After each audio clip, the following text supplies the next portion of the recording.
और एक बार वो पॉलीट्रॉपिक टाइप का वो सब बच्चे सेटअप कर बताया सकते नहीं, हैं। पॉलीट्रॉपिक अच्छा ओके बोला तो सुना। है।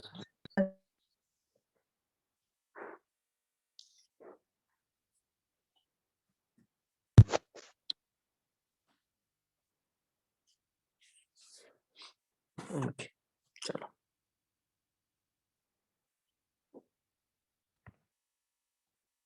लेट्स से तुमने क्या करके रखा है, तुमने यहाँ पे एक गैस फिलअप करके रखा है जिसका आइडियल गैस है, ठीक है।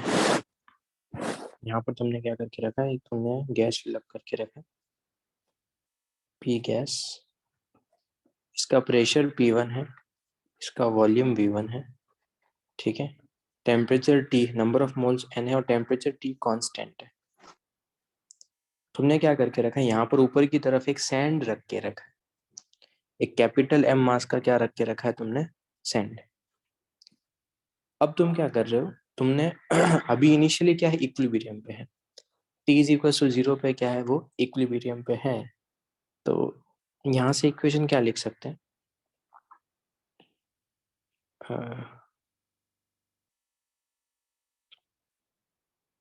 एक minute, can I T is equal to 0 मतलब मैंने अभी तक कुछ भी स्टार्ट नहीं किया है, ठीक है।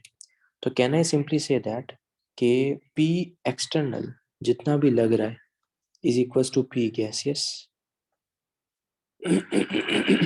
Yes no.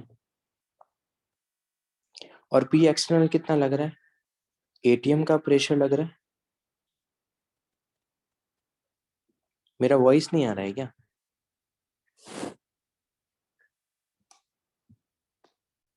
ओके फिर ठीक है। पता नहीं, एक दो स्टूडेंट्स ये बोल रहे हैं कि वॉइस नहीं आ रहा, ठीक है चलो। तो P एक्सटर्नल क्या होगा, P एक्सटर्नल होगा P एटीएम प्लस, अब इसकी तरफ अब जो फोर्स P एटीएम तो लग ही रहा है बाहर की तरफ, P एटीएम के साथ साथ एक और फोर्स लग रहा होगा, क्या है बताओ।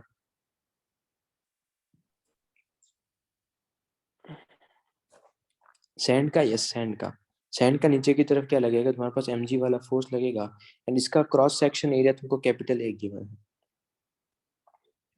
तो pressure exerted by the sand, pressure exerted by sand कितना होगा, वो होगा फोर्स कितना लग रहा है डिवाइडेड बाय अभी एरिया कितना, ये क्या है तुम्हारे पास, this is the P external. तो इनिशियली ये P एक्सटर्नल लग रहा है अपने पास, ठीक है। अब तुमने क्या किया, यहां से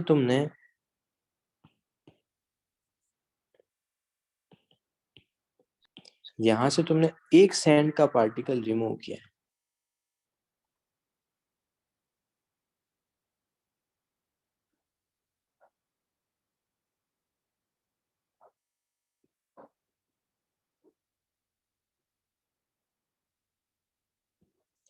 एक सैंड का पार्टिकल तुमने क्या कर दिया, रिमूव कर दिया है, जिसका मास क्या है तुम्हारे पास dm। जैसे ही रिमूव करोगे तो P एक्सटर्नल क्या किया तुमने, कम किया है बढ़ाया,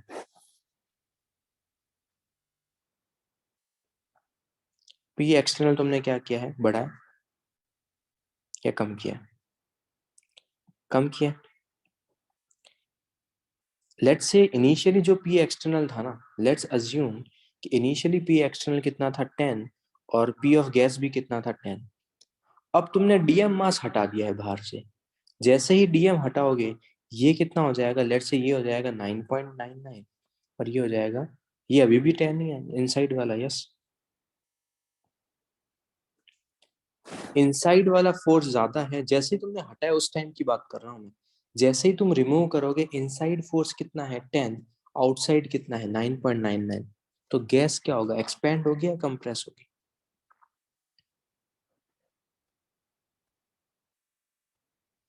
मतलब गैस फिर से इक्विलिब्रियम में आना चाहेगा, वेरी गुड। अगर गैस फिर से इक्विलिब्रियम में आना चाहेगा तो वो क्या करेगा, अपने इनसाइड तुम्हारे पास प्रेशर को करेगा कम। अभी जो प्रेशर ऑफ गैस कितना है 10, बाहर कितना है 9.9, तो अंदर प्रेशर ज्यादा है, अंदर फोर्स ज्यादा है, तो अंदर फोर्स ज्यादा होगा तो ये क्या करेगा, ये पिस्टन को ऊपर की तरफ थोड़ा सा लेके जाएगा। पिस्टन जैसे ही ऊपर की तरफ जाएगा तुम्हारे पास फिर से इक्विलिब्रियम आएगा, फिर से इक्विलिब्रियम आने का मतलब ये कितना था, ये 10 था, तब ये भी कितना हो जाएगा 9.99 हो जाएगा। क्या हो रहा है, प्रेशर कम हो रहा है गैस का, एंड साथ ही साथ तुम्हारे पास क्या हो रहा है वॉल्यूम बढ़ रहा है। एक और हटाओगे क्या होगा, फिर से एक्सपेंड करेगा, एक और, फिर से एक्सपेंड, एक और, फिर से एक्सपेंड, चलता रहेगा ये। ठीक है, तो लेट्स से मेरे को जो फाइनल करना है ना वो 9 करना है, मुझे तो इसका फाइनल प्रेशर करना है, कितना करना है, 9।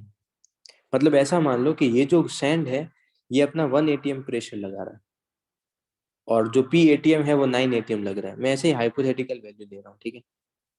पी एटीएम 9 एटीएम लग रहा है और ये सैंड तुम्हारे पास 1 एटीएम लगा रहा है, या वो भी छोड़ दो, मैं ये भी मत करो। तुम एक काम करो कि तुम्हारे पास पी एटीएम 1 एटीएम ही है और सैंड जो है वो 9 एटीएम लगा रहा है। तो तुमको क्या करना है, सारी सैंड को हटाना है। जब सारी सैंड को हटाओगे तो अभी इसका प्रेशर कितना है, 10, और तुमने सारी सैंड को रिमूव कर दिया, तो फाइनल प्रेशर कितना होगा इसका। ओके, क्या फाइनल प्रेशर में से 1 एटीएम रहेगा। तुम एक एक करके सैंड पार्टिकल्स को हटा रहे हो जो कैपिटल एम मास का है। पहले 10 था, जैसे एक पार्टिकल हटाया वो 9.99 आया, और अंदर फोर्स अभी भी कितना है, 10। हल्का सा एक्सपैंड होगा, हल्का सा एक्सपैंड होगा।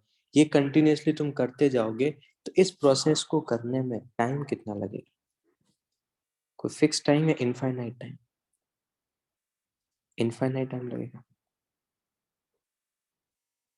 क्लियर।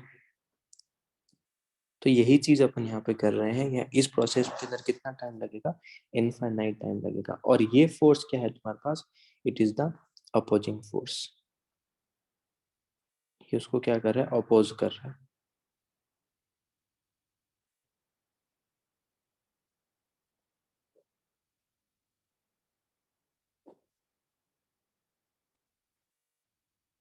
तो t इज इक्वल टू 0 पे तो यही था, t is equal to T की अगर मैं बात करूं, तो t is equal to T में क्या हो जाएगा तुम्हारे पास, सबसे पहले p एक्सटर्नल चेंज होगा। p एक्सटर्नल अब कितना होगा, p external will be, sir वो होगा p एटीएम होगा, प्लस यहाँ पर क्या है, m, सर आपने डीएम मास रिमूव किया है, तो m माइनस डीएम इंटू जी अपॉन ए।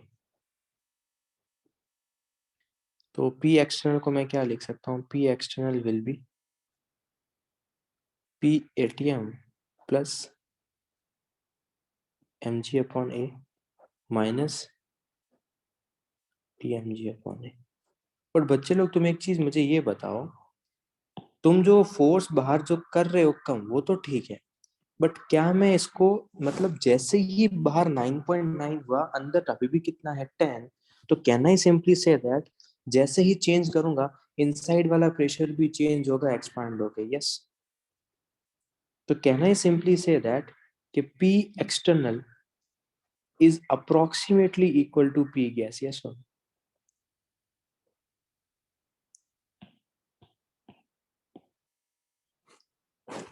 ये सबको समझ में आता है,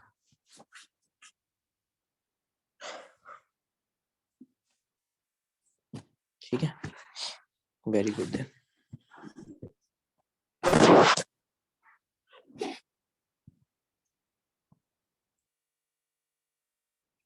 सर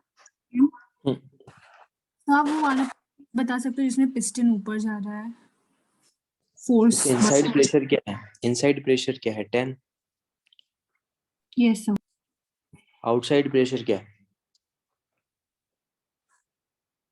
तुमने एक पार्टिकल रिमूव कर दिया तो आउटसाइड प्रेशर कितना है, 9.99, यस।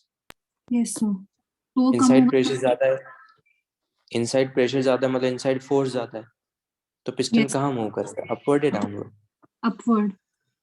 बस। Upward okay move sir. करने का मतलब वॉल्यूम एक्सपेंड हो रहा है। तो इस कंप्लीट प्रोसेस में हो क्या रहा है तुम्हारे पास, इस कंप्लीट प्रोसेस में अगर तुम देखोगे तो प्रेशर तुम्हारे पास क्या हो रहा है, प्रेशर डिक्रीज हो रहा है, तो वॉल्यूम तुम्हारे पास क्या होगा, वॉल्यूम तुम्हारे पास इंक्रीज होगा। तो यहाँ पे आप क्या ग्राफ प्लॉट इनफाइनाइट, कर सकते क्या हुआ? तो वो इनफाइनाइट टाइम कैसे आया? बच्चे यार, अगर तुमको एम मास हटाना है, एक एक पार्टिकल सैंड रखा है तुमने, 10 लेट्स से 5 kg का सैंड रखा है, उसके एक एक पार्टिकल को हटाना है, तो कितना टाइम लगेगा? अच्छा okay.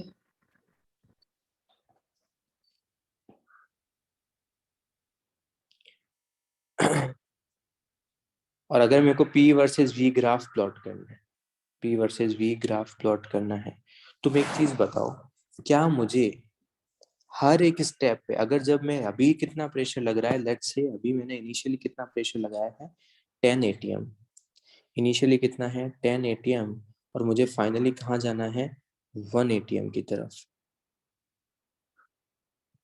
It will take a lot of step, बहुत सारे स्टेप्स लगेंगे। तो क्या उन एक हर एक स्टेप पे, जो भी स्टेप्स हैं, लेट्स से 1000 स्टेप्स लग रहे हैं, लेट्स अज्यूम, ठीक है, तो क्या हर एक स्टेप पे मुझे प्रेशर ऑफ गैस पता है क्या? Yes no? Ishan is saying no, Prathamesh is saying yes, Mehak is saying yes, maximum people are saying yes। यार बच्चे लोग तुम लॉजिकली सोचते क्यों नहीं? और अभी 10 atm है, तुमने एक पार्टिकल रिमूव किया है, तो बाहर 9.9 हो गया है, अंदर अभी भी 10 है, फिर से इक्विलिब्रियम में आएगा, तो can I simply say that कि P external is approximately equal to P gas? Yes. क्या एक्सटर्नल फोर्स मेरे को पता है हर एक टाइम पे कितना लग रहा है? अगर एक्सटर्नल पता है तो P ऑफ गैस पता होगा या नहीं पता होगा? P ऑफ गैस भी पता होगा, यस। P ऑफ गैस भी मुझे क्या पता होगा? मतलब अगर तुम 10 से 1 की तरफ जा रहे हो, तो जितने भी स्टेप्स लग रहे हैं, तुमको हर एक पॉइंट पे प्रेशर की वैल्यू पता है, यस।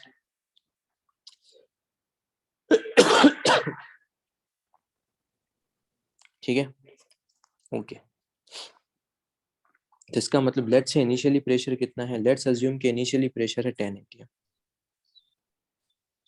अरे यार गिरीश 0.0001 ले ले, क्या फर्क पड़ता है तेरे को उससे? हाँ सर। तो फिर जो मास हटा रहे हो एक तरीके से नेग्लिजिबल है, मुझे फर्क भी नहीं पड़ता उससे, बट हाँ एक्सपांड होगा, इतना नेग्लिजिबल एक्सपेंशन होगा कि तुमको वो नेकेड आई से विजिबल भी नहीं होगा। इसलिए बोल रहा हूँ कि ये तुम्हारे पास पॉसिबल नहीं, किसी भी प्रोसेस को रिवर्सिबली लेके जाना इन रियल कंडीशन पॉसिबल ही नहीं है, नहीं लेके जा सकते। बट मैं तुमको जस्ट विजुलाइज करवा रहा हूँ कि एक्चुअल में है क्या।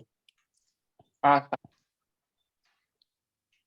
तो ये तुम्हारे पास इनिशियली क्या है, इनिशियली तुम्हारे पास ये प्रेशर है कितना 10 atm, तो ये तुम्हारे पास प्रेशर है 10 atm। मैं 10 atm ऐसे ही अज्यूम कर रहा हूँ, ठीक है, तुम्हारी अंडरस्टैंडिंग के लिए, कि इनिशियली तुमने क्या लेके रखा है 10 atm। हाँ रैंडम वैल्यू है, इट्स रैंडम वैल्यू। अब क्या होगा तुम्हारे पास इस पॉइंट पे हो, अभी एक्चुअल में क्या हो रहा है, तुम्हारा पहले प्रेशर क्या हो रहा है, एक्सटर्नल प्रेशर कम हो रहा है, प्रेशर कम हुआ वॉल्यूम बढ़ा, प्रेशर कम हुआ वॉल्यूम बढ़ा, प्रेशर कम वॉल्यूम इंक्रीज, कम इंक्रीज, ये कंटिन्यूसली चलता रहेगा। पहले 10 था, फिर 9.99 हुआ वॉल्यूम बढ़ा, फिर 9.98 हुआ वॉल्यूम बढ़ा, 9.97 हुआ वॉल्यूम बढ़ा, इट्स सो ऑन, यस।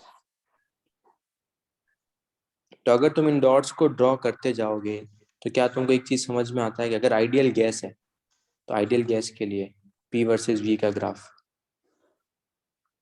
अच्छा है। पैराबोला कहाँ से यार, पैराबोला होता है क्या ये? कैसा ग्राफ आएगा हाइपरबोला?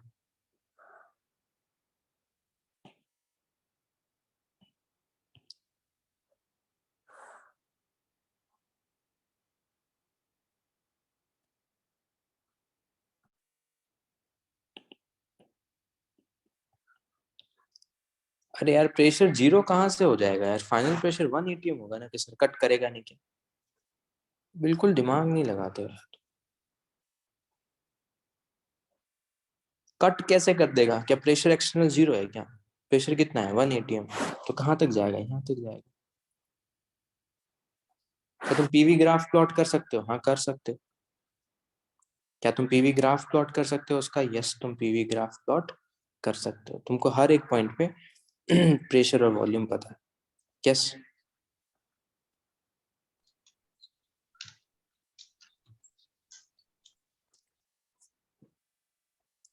इसका मतलब क्या है, इसमें बहुत सारे पॉइंट्स हैं। अब देखो, driving force is infinitely small, बहुत ज्यादा ड्राइविंग फोर्स जो भी है वो क्या है तुम्हारे पास, बहुत स्मॉल है। ड्राइविंग फोर्स मतलब जो इनसाइड फोर्स है। क्या मेरा वॉइस एको हो रहा है क्या?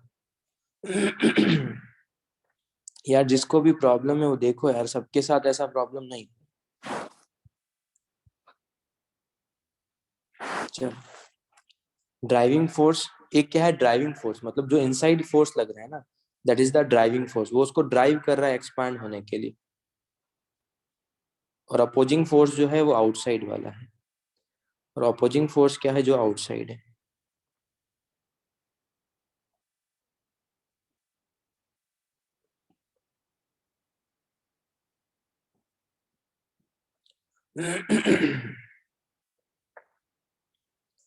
आउटसाइड फोर्स जो लग रहा है वो क्या है तुम्हारे पास, अपोजिंग फोर्स।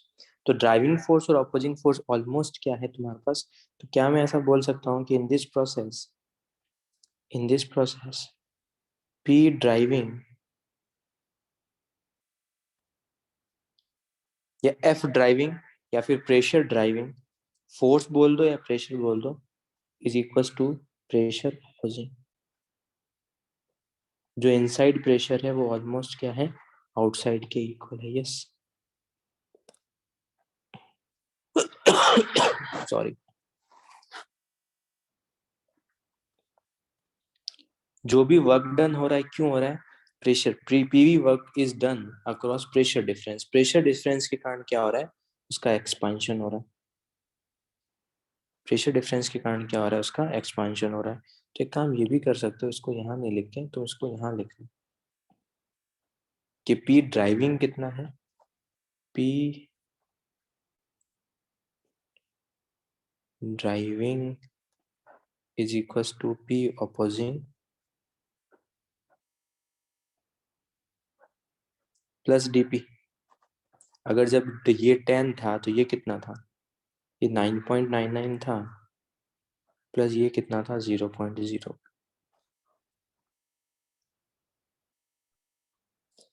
एक काम करता हूँ, ये भी लिख लो क्या, प्लस माइनस। अभी तो मैं क्या कर रहा हूँ, मैं इसको क्या कर रहा हूँ, प्रेशर को हटा रहा हूँ, एक्सपांड कर रहे हैं। ऐसा भी तो कर सकता हूँ कि पहले पूरा पिस्टन के ऊपर कोई सैंड ही नहीं है और मैं एक एक पार्टिकल क्या कर रहा हूँ, डाल रहा हूँ। अभी क्या कर रहा हूँ, मैं सैंड को हटा रहा हूँ, बाद में मैं क्या करूंगा, सैंड को डालूंगा, तो क्या होगा, कंप्रेशन होगा। तो जो अभी जो प्रेशर है वो कितना है, इनसाइड 10 है, बाहर कितना है 9.99 है, और तुम 0.01 से कम कर रहे हो। अगर तुम सैंड ऐड करोगे तो अपोजिंग फोर्स बढ़ेगा, ड्राइविंग फोर्स कम होगा। ड्राइविंग मतलब जो गैस का इनसाइड फोर्स लग रहा है। यस, क्या इसको मैं ऐसा भी लिख सकता हूँ क्या, जो मैंने अभी ऊपर लिखा था, P driving is approximately equal to P opposing। yes, हाँ बच्चे, opposing मतलब बाहर वाला। तो अगर क्वेश्चन में कभी भी तुमको देखे कि प्रेशर जो लग रहा है इनसाइड और आउटसाइड वो अप्रोक्सीमेटली इक्वल है, इस किसी भी प्रोसेस में प्रेशर इनसाइड और आउटसाइड क्या है, इक्वल। जो पी ड्राइविंग है, पी अपोजिंग है, फिर फोर्स ड्राइविंग है, फोर्स अपोजिंग है, वो ऑलमोस्ट क्या है तुम्हारे पास, equal. That particular process is called the reversible process. Reversible process में जो भी हीट ट्रांसफर होगा वो टेम्परेचर डिफरेंस के कारण होगा। वो टेम्परेचर डिफरेंस क्या होगा, वो टेम्परेचर भी डेल्टा टी डिफरेंस होगा। अभी किसके कारण हो रहा है, अभी प्रेशर डिफरेंस के कारण हो रहा है। एक क्या है तुम्हारे पास, टेम्परेचर डिफरेंस के कारण भी तो पिस्टन ऊपर की तरफ जा सकता है। यस और नो। तुम अभी क्या करो, सैंड मत रखो, कुछ भी सैंड मत रखो, ठीक है।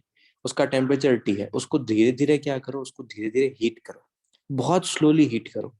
अभी टेम्परेचर 100 केल्विन है, तो फिर बाद में है ना, इतना हीट करो कि 100.0001 केल्विन, तुमने बढ़ाया, तो जैसे ही टेम्परेचर बढ़ाओगे, ऊपर कोई सैंड नहीं है, मूवेबल पिस्टन है, तो पिस्टन क्या होगा, हल्का सा ऊपर मूव करेगा, फिर से होगा तो हल्का सा ऊपर मूव करेगा, हल्का सा ऊपर मूव करेगा, करता रहेगा करता रहेगा। तुमको 100 केल्विन से 200 केल्विन तक लेके जाना है, और तुम ऐसा मान लो कि 0.01 से इंक्रीज कर रहे हो, तो अभी 100 केल्विन था, प्लस 0.01 से इंक्रीज किया, फिर से 0.01 से इंक्रीज किया, फिर से 0.01 से इंक्रीज किया, तो इस पर्टिकुलर प्रोसेस में भी टाइम कितना लगेगा, इस पर्टिकुलर प्रोसेस में भी टाइम कितना लगेगा, 5 मिनट। या तुम इसका मतलब, अगर तुम कभी भी एग्जाम में लिखा है कि तुम उसको स्लोली हीट कर रहे हो, स्लोली हीट कर रहे हो, इसका मतलब प्रोसेस क्या है, रिवर्सिबल या इरिवर्सिबल, रिवर्सिबल। यहाँ पर रिवर्सिबल और इरिवर्सिबल रिएक्शंस की बात नहीं चल रही है, reversible irreversible reactions are the different, reversible and irreversible pressure process are the different, ठीक है।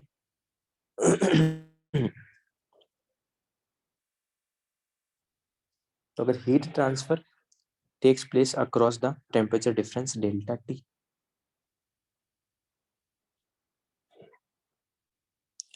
अरे यार बच्चे स्लोली, क्या बातें करते हो, स्लोली क्यों कर रहे हो सर, फास्ट भी तो कर सकते हो।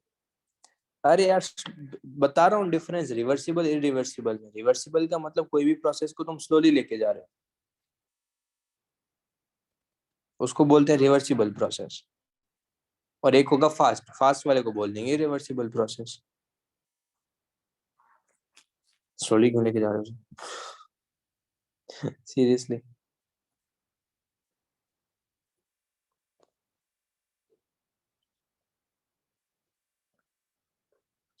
क्या कोई भी रियल लाइफ जो प्रोसेस है, क्या कोई भी रियल लाइफ प्रोसेस जो भी है, क्या उसको रिवर्सिबल हो सकता है क्या, वो completely reversible, yes no,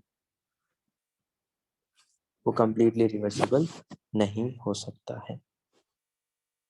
it is an ideal process, ideal process, ideal gas नहीं बात कर रहा हूँ, गैस दोनों में आइडियल ही है। अभी मैं रिवर्सिबल करूंगा, वहां पर भी मैं आइडियल गैस ही ले रहा हूँ, जब ये रिवर्सिबल करूंगा तो वहां पर भी मैं आइडियल गैस ही लूंगा।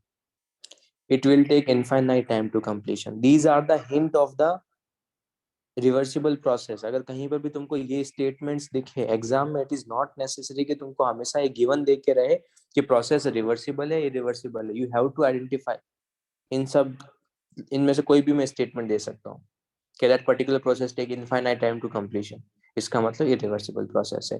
That particular process F opposing और एफ जो एक्सटर्नल है, सॉरी एफ अपोजिंग और ड्राइविंग है, वो अप्रोक्सीमेटली क्या है, सेम है हर एक स्टेज पे, इसका मतलब अगेन तुम्हारे पास क्या है ये वाला प्रोसेस है। It is imaginary process, actual में ऐसा कोई प्रोसेस एग्जिस्ट नहीं करेगा।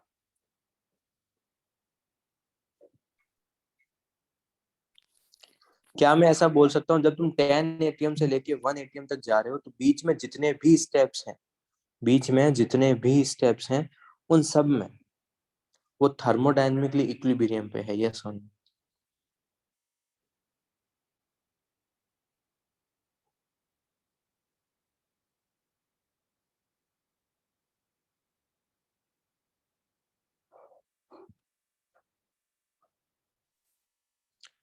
तुम 10 से जब 1 एटीएम तक जा रहे हो, तो तुमको हर एक कंडीशंस पे प्रेशर, वॉल्यूम और टेम्परेचर का आइडिया है, और through out the process systems remain in equilibrium,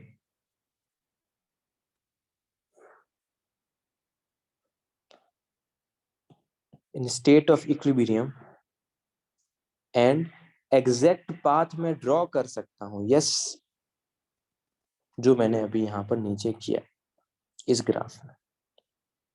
मुझे अगर हर एक कंडीशंस पे प्रेशर पता है, वॉल्यूम पता है, टेम्परेचर पता है, तो मुझे क्या पता है, कंप्लीटली पाथ नोन है।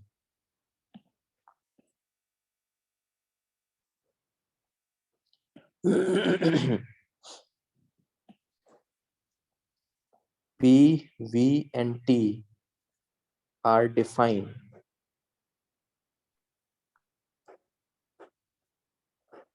at each point.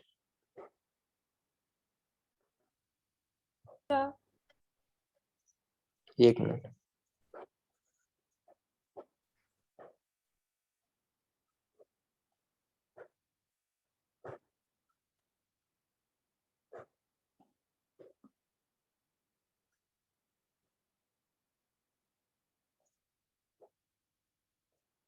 P, V and T define at each point, so we know the complete path of the process and hence we can plot the graph. Yes, अगर मेरे को हर एक point पे pressure पता है और volume पता है तो क्या मैं ग्राफ प्लॉट कर सकता हूँ? यस, तुम ग्राफ प्लॉट कर सकते हो। यस महक बोलो। तो यहाँ पे हम लोग जो बोल रहे हैं कि इक्विलिब्रियम स्टेट अचीव हो रहा है, तो वो हर एक पॉइंट के रिस्पेक्ट में बोल रहे हैं ना? हाँ, हाँ सर। तो इसका मतलब तुम यहाँ पर हर एक पॉइंट पे थर्मोडायनेमिक्स लॉ लगा सकते हो। लास्ट टाइम मैंने बताया था ना, थर्मोडायनेमिक्स लॉ तुम वहीं पे लगा सकते हो जहाँ पर तुम्हारा इक्विलिब्रियम होता है। ओके सर, और हमको तीनों टाइप के इक्विलिब्रियम अचीव होंगे क्या यहाँ पे? हाँ, होंगे ही ना। सर पर जैसे अगर ही हमारा, अभी तुमने एक पार्टिकल हटाया, अभी 10 है बाहर 9.99, हाँ सर, तो जैसे ही 9 पॉइंट अभी 10 से 9.99 चले गए तो 9.99 पे चले गए, क्या वहां पे कोई मोल्स चेंज हो रहे हैं? नहीं, डिफ्यूजन तो हो ही नहीं रहा, तो मोल्स चेंज नहीं हो रहे। टेम्परेचर कांस्टेंट है, टेम्परेचर भी चेंज नहीं हो रहा। क्या प्रेशर चेंज हो रहा है क्या 9.99 के बाद? नहीं, प्रेशर भी चेंज नहीं हो रहा। ओके हाँ सर। 10 से 9.99 में गया तो 9.99 पे मैं थर्मोडायनेमिक्स लॉ लगा सकता हूँ। हाँ सर, ठीक है।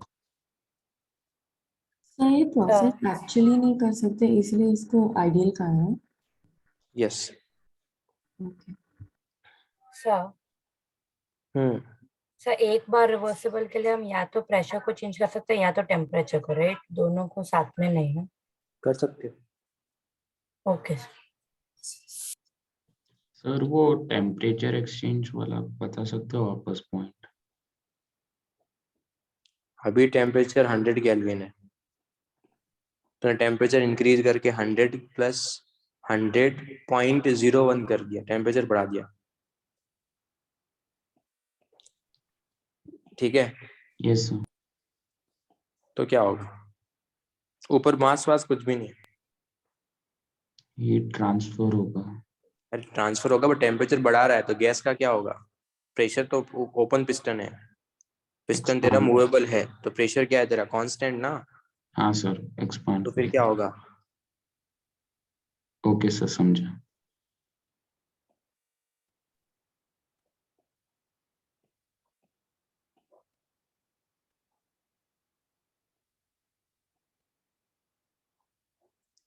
अरे क्लियर है तो बताओ फिर यार, आगे बढ़ेंगे यार अपन। डाउट है तो पूछो, नहीं है तो ठीक है।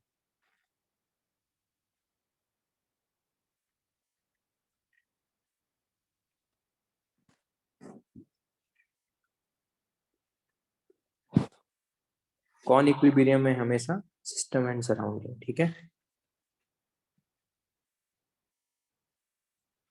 सिस्टम हमेशा सराउंडिंग के क्या है?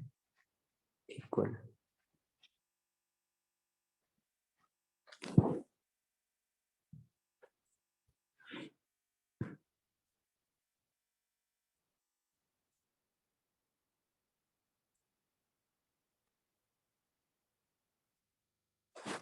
बच्चे यार, वर्क क्या है, हीट क्या है, उसके ऊपर आएंगे। अभी प्रोसेस समझ लो कि रिवर्सिबल कैसे देखोगे और इरिवर्सिबल कैसे देखोगे, दैट्स इट। सर। हाँ, सर ये सिस्टम इक्वल्स टू सराउंडिंग क्यों लिखा आपने? क्योंकि जो अरे यार, किसके साथ इक्विलिब्रियम में है? इनसाइड प्रेशर जो है, ओके सर, समझे। इनसाइड प्रेशर जो है बाहर वाले की, तो हाँ सर, यस।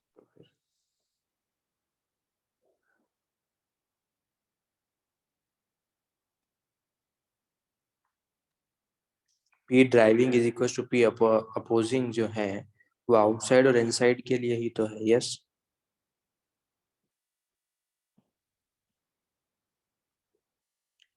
अब तुमने क्या किया है, तुमने जो मास था ना, उस मास के अंदर उसका एक ब्लॉक फॉर्म कर लिया है।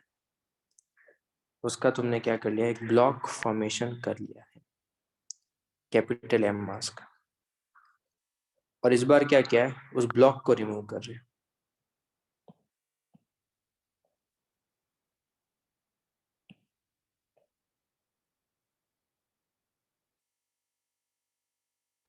ब्लॉक भी तुम्हारे पास एम मास का ही, तो पहले पी एक्सटर्नल कितना है? पी गैस के इक्वल है, और पी एक्सटर्नल है कितना? P ATM plus M G अपने। अभी तुमने क्या कर दिया है? वो हटा दिया है, तो लेट्स अज्यूम कि पहले जो प्रेशर लग रहा था, बाहर प्रेशर कितना लग रहा था, PATM लग रहा था।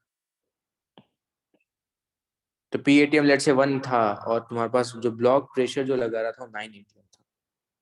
PATM कितना था, वो 1 था और ब्लॉक जो प्रेशर लगा रहा था वो कितना है तुम्हारे पास, 9 ATM। तो तुम मुझे बताओ, मैं लिख भी देता हूँ, ये 1 ATM है, ये 9 ATM। तुमने ब्लॉक को कंप्लीटली हटा दिया। अभी बताओ अभी प्रेशर कितना है इन टर्म्स ऑफ जो रैंडम वैल्यूज मैंने ली, अभी मैंने हटाया नहीं है, अभी प्रेशर कितना है जब मैंने ब्लॉक नहीं हटाया, 10। अब तुमने अभी बाहर भी 10 है, अंदर भी 10 है। अब तुमने बाहर का जो फोर्स है वो M मास हटा दिया, तो जिस इंस्टेंट पे हटा रहे हो तो बाहर कितना लग रहा है, 1। अंदर अभी भी कितना है उस इंस्टेंट पे, 10। तो क्या समझ में आता है कि अंदर 10 है, बाहर 1 है, एक सडन एक्सपांशन होगा। यस, एक्सपांड होगा क्योंकि अंदर प्रेशर ज्यादा है, तो होगा क्या, सडन एक्सपांशन होगा, बहुत फास्ट प्रोसेस है। तो अगर सडन एक्सपांशन होगा तो अभी पी एक्सटर्नल पी गैस के इक्वल है, ऑपोजिंग फोर्स ही है, बट अभी क्या है तुम्हारे पास, T is equal to T पे PATM तुम्हारे पास कितना है, 1। पी एक्सटर्नल तुम्हारे पास कितना है, वो PATM के इक्वल है, but now it is not equal to pressure of gas. Yes, now it is not equal to pressure of gas.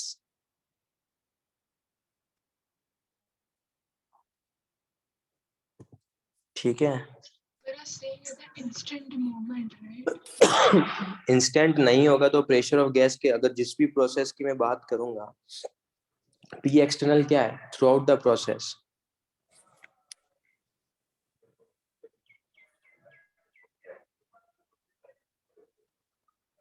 जब सडन एक्सपांशन हो रहा है थ्रू आउट प्रोसेस, मतलब जब सडन एक्सपांशन हो रहा है, जब सडन एक्सपांशन हो रहा है तो पी एक्सटर्नल क्या है, बोलो।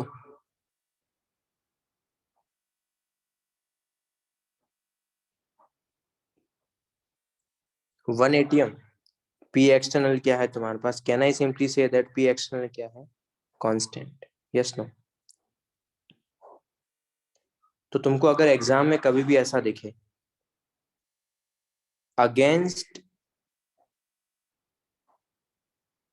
कांस्टेंट एक्सटर्नल प्रेशर, कांस्टेंट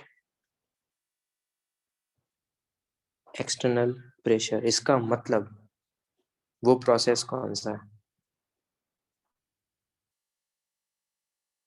वो प्रोसेस कौन सा है, इरिवर्सिबल प्रोसेस। क्योंकि अभी देखो, अगर तुमने इनिशियली क्या है तुम्हारे पास 10 ATM लग रहा है, अंदर भी 10 है, बाहर भी 10 है, तुमने ब्लॉक हटा दिया तो बाहर 1 ATM है, अंदर अभी भी 10 है, तो अंदर वाला 10 भी क्या ट्राई करेगा कि मैं भी 1 को अचीव कर लूं। तो अभी गैस का प्रेशर इनसाइड 10 है, वो 1 को अचीव करने जाएगा तो वो क्या होगा, सडन एक्सपैंड करेगा। तो जब वो एक्सपैंड हो रहा है उस टाइम इंटरवल में गैस का प्रेशर क्या है मुझे नहीं पता है। Yes,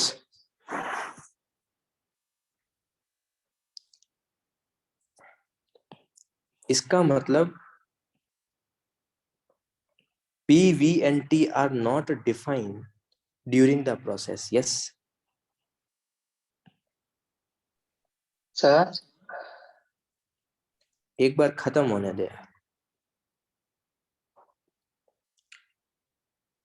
P, V and T are not defined during the process, मतलब we don't know the exact path.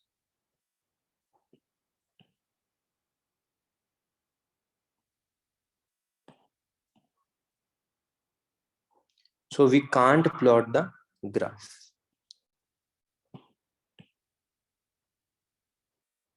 But can we know the initial and final point? Yes or no?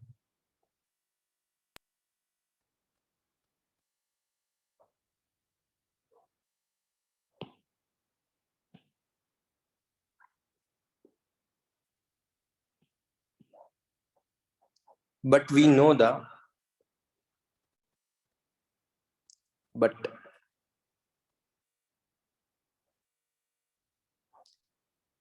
know pressure volume, temperature at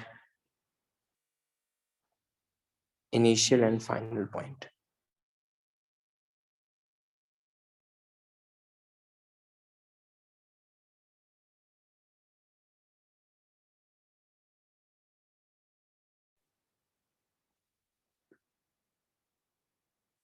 Thermodynamics law. Only at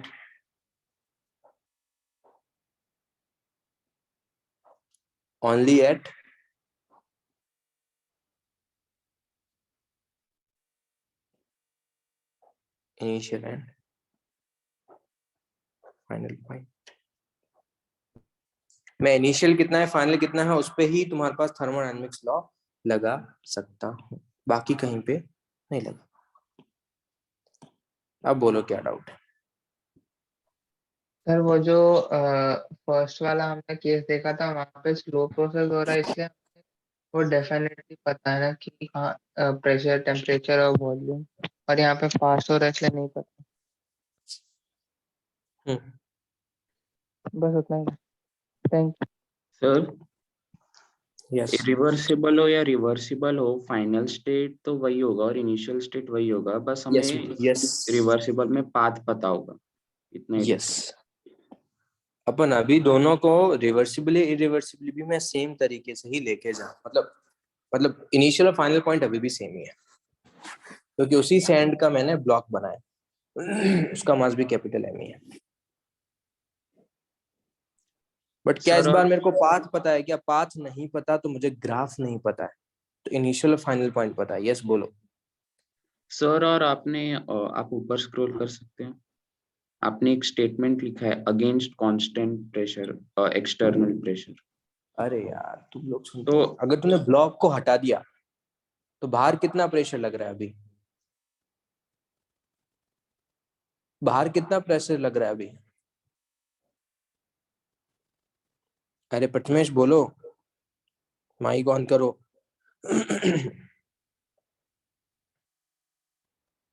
गायब भी हो गया, छोड़ो। फिर से repeat कर देता हूँ बाकी लोगों के लिए। अगर तुम्हारे पास कभी भी तुम सडन एक्सपेंशन कर रहे हो तो अभी इनसाइड जब तुमने ब्लॉक हटाया ना, इनसाइड 10 लग रहा है, बाहर कितना लग रहा है? बाहर 1 एटीएम ही लग रहा है। इनसाइड 10 है, बाहर कितना है? 1 है। तो गैस एक्सपांड हो रही है। गैस तब तक एक्सपांड होगी जब तक कि इनसाइड प्रेशर भी कितना नहीं हो जाए? 1 एटीएम नहीं हो जाए। यस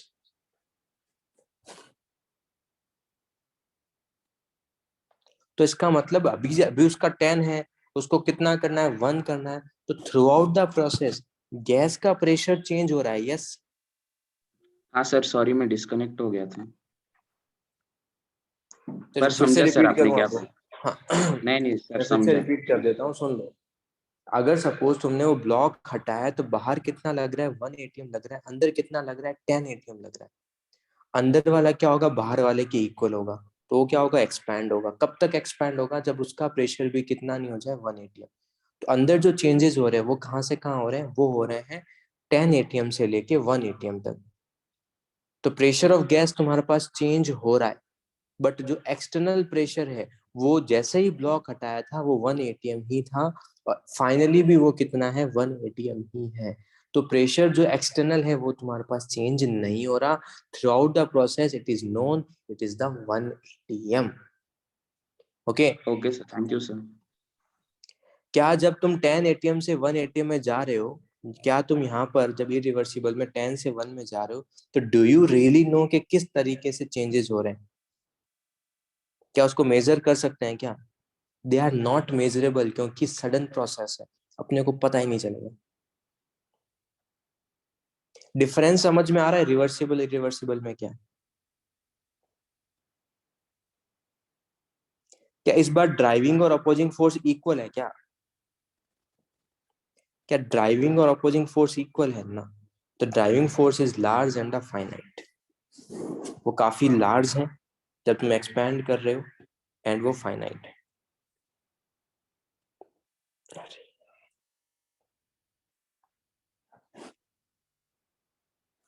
बट वर्क जो भी अभी हो रहा है वो भी किसके कारण हो रहा है? वो प्रेशर डिफरेंस के कारण ही हो रहा है। अगर तुम हीट करोगे तो यहाँ पर हीट स्लोली नहीं करके फास्ट हीटिंग करेंगे। मतलब 100 केल्विन है, उसको सडन चेंज कर दिया किसमें, 200 केल्विन।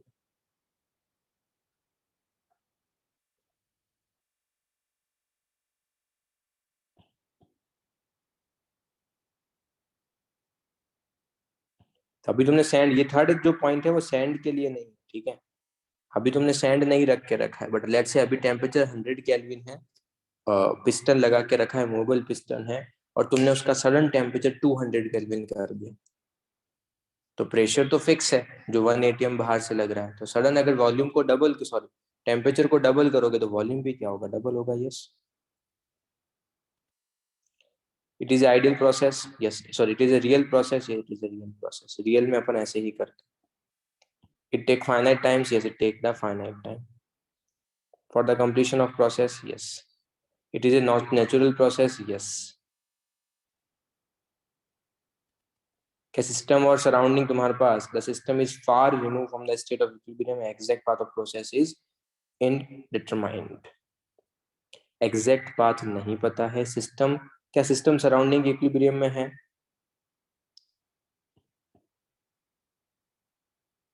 यस है, 2 पॉइंट पे है,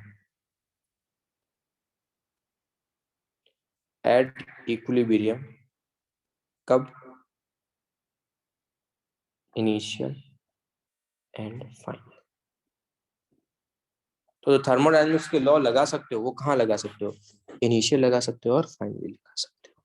बीच में अपने को पता ही नहीं क्या हो रहा है। अगर बीच में मुझे पता ही नहीं है कि गैस का प्रेशर चेंज कैसे हो रहा है, तो मैं ग्राफ प्लॉट ही नहीं कर सकता। मुझे सिर्फ इनिशियल पॉइंट पता है, तो ये मेरा इनिशियल पॉइंट है। मुझे सिर्फ और सिर्फ क्या पता है, इनिशियल पॉइंट पता है, बट क्या हो रहा है, ये हो रहा है।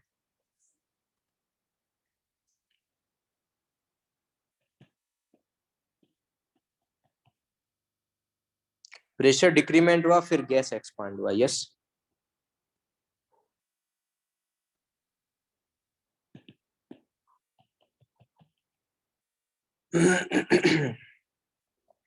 कौन से पॉइंट पता है, ये पता है।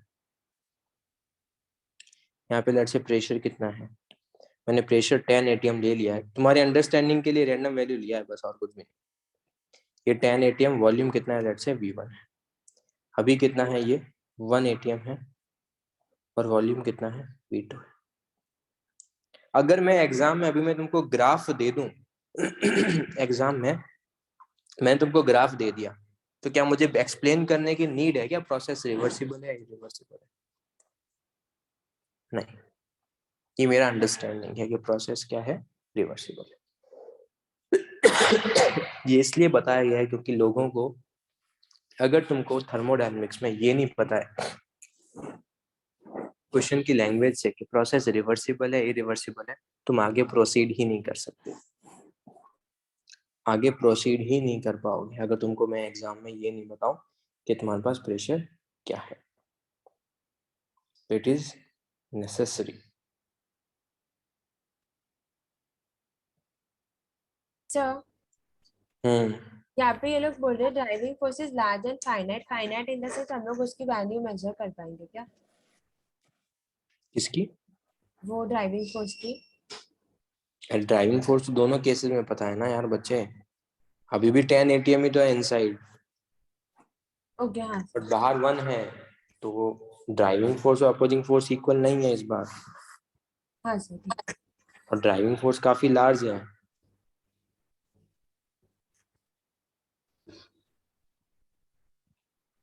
नेग्लिजिबल थोड़ी है यार, नेग्लिजिबल कहाँ से होगा, अब मैंने नहीं बोला। हाँ जो भी जेड सेक्शन में हो रहा है। नहीं सर, मैंने नहीं बोला था, नहीं नेग्लिजिबल। अच्छा, और बोलो यार, मतलब ये पूछ लो यार। सर वो जो रिवर्सिबल के लिए ग्राफ बना था वहां पे जाओगे एक बार। बट थोड़े ढंग के पूछो। हाँ सर, मतलब यहाँ पे जो आपने 10 से 1 तक जो स्ट्रेट लाइन बना है वो एक्सपेरिमेंटली आया है स्ट्रेट लाइन कहाँ बनाया है मैंने, तो इरिवर्सिबल में। तो सडन बोल तो रहा हूँ अभी 10 एटीएम है, सडन तेरा 1 हुआ, 1 होके फिर एक्सपैंड हुआ, तो ऐसे ही बनाऊंगा ना। वो अच्छा, एक्सपैंड जो हो रहा है 1 के अगेंस्ट ही तो हो रहा है। मुझे लगा कि वो एक्सपेरिमेंटली आपको पता होगा कि आपने स्ट्रेट लाइन बना दी। बच्चे वो गैस पूरा जो भी एक्सपैंड हो रहा है वो 1 के करस्पॉन्डिंग ही हो रहा है ना। तू ऐसे भी मत कर, तू इसको ड्रॉ ही मत कर। नहीं सर, समझ में आ गया। नहीं नहीं नहीं नहीं नहीं, क्योंकि ये फालतू में कंफ्यूजन होगा, तो इसको ड्रॉ ही मत करो अभी।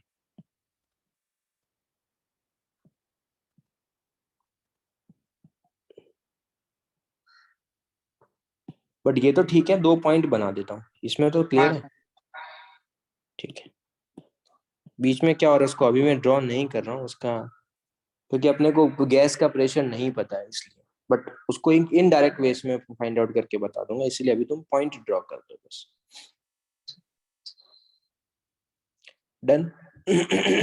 और वो प्रोसेस को रिवर्सिबल या इरिवर्सिबल क्यों कहते हैं? क्या हुआ? जो प्रोसेस है उसको इरिवर्सिबल और रिवर्सिबल क्यों कहते हैं? तुमको फोरम क्यों कहते हैं? ताकि डिफाइन कर पाएंगे तुमको। अगर तुमको बताना है कि प्रोसेस क्या है, तो उसके लिए हाँ नहीं उसको सर, नाम मतलब देके वो कहते हैं। इरिवर्सिबल में अगर ब्लॉक वापस डाल देंगे तो प्रेशर वापस नहीं आएगा मतलब। इरिवर्सिबल में अगर तुम ब्लॉक वापस डालोगे, अब एक चीज सुनता हूँ, अगर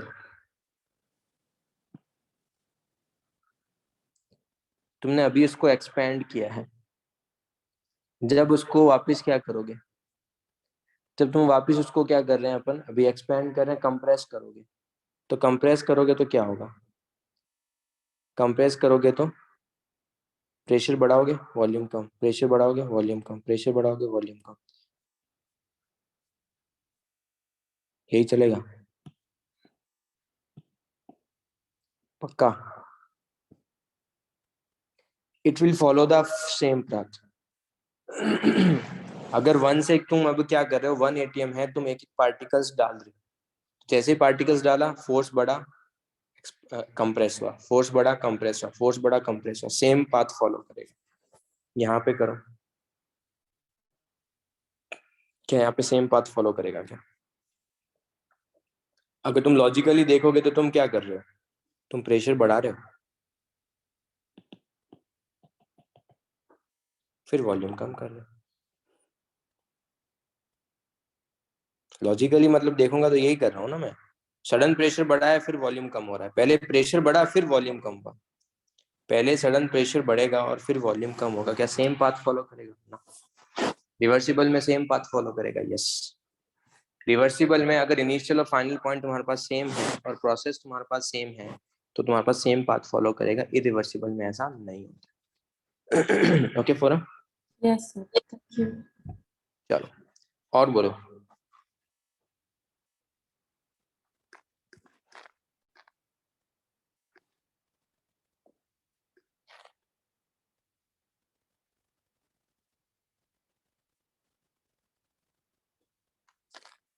तो रिवर्सिबल इरिवर्सिबल रिएक्शंस नहीं है, वो ध्यान रखना बस। This is the irreversible. चलो अब अपन आगे देखते हैं। बाकी फोरम का काफी अच्छा डाउट था। मुझे लगा कि वो कुछ और पूछ रहे, बट उसका डाउट अच्छा था। तो mode of energy exchange, mode of energy exchange between system and surround, system and surrounding के फॉर्म में जो एनर्जी एक्सचेंज होगा वो 2 तरीके से हो सकता है। अगर एनर्जी एक्सचेंज कभी भी तुम्हारे पास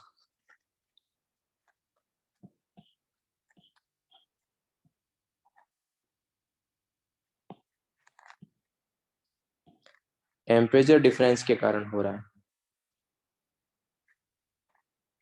उसको बोलेंगे हीट।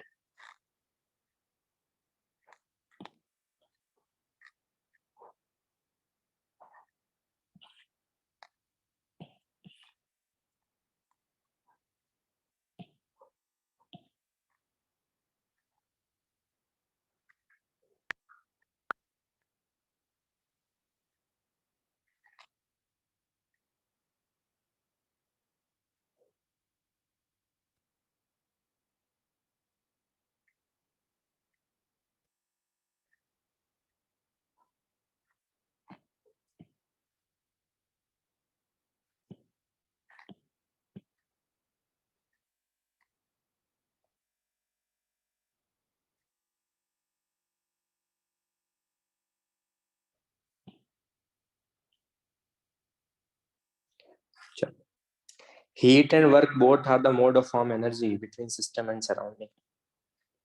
अगर तुम हीट करोगे तो भी तुम्हारे पास एनर्जी डिक्रीज है, हीट करोगे या फिर हीट टेम्परेचर इंक्रीज करोगे, टेम्परेचर डिक्रीज करोगे, तो तुम्हारे पास क्या होगा, सिस्टम और सराउंडिंग अगर एनर्जी एक्सचेंज कर रहा है, एनर्जी का ट्रांसफर हो रहा है, हीट के फॉर्म में होगा। तो अगर हीट अगर कभी भी फ्लो हो रहा है टेम्परेचर ग्रेडियंट के कारण, जैसे कि लेट्स से अगर सपोज हमने एक कंटेनर लेके रखा है, inside temperature let's say 200 kelvin है, सॉरी 400 केल्विन है, आउटसाइड टेम्परेचर 300 केल्विन है। जनरली जो भी तुम थर्मस की भी बात कर सकते हो, थर्मस तो पूरा इंसुलेटर है, बट नॉर्मल कंटेनर की, नॉर्मल टिफिन की बात करो, टिफिन में अगर सपोज तुमने कोई हॉट फूड डाल के रखा है, तो लेट्स से उसका अभी टेम्परेचर कुछ तो 373 केल्विन है, बाहर का टेम्परेचर 300 केल्विन है, तो क्या एनर्जी एक्सचेंज होगा उनके फॉर्म, क्या एनर्जी एक्सचेंज होगा उन दोनों के बीच में? यस। अंदर वाले का टेम्परेचर क्या होगा, डिक्रीज होगा। कब तक होगा, जब तक कि तुम्हारे पास इक्विलिब्रियम स्टैब्लिश नहीं हो जाता। तो यहाँ पे क्या हो रहा है, एनर्जी एक्सचेंज हो रहा है, किसके फॉर्म में हो रहा है, टेम्परेचर ग्रेडियंट, मतलब टेम्परेचर डिफरेंस है कहाँ पर, सिस्टम में और सराउंडिंग के बीच में, इसके कारण एनर्जी एक्सचेंज हो रहा है, तो उस एनर्जी को बोलते हैं हीट। उस एनर्जी को क्या बोलते हैं तुम्हारे पास, हीट।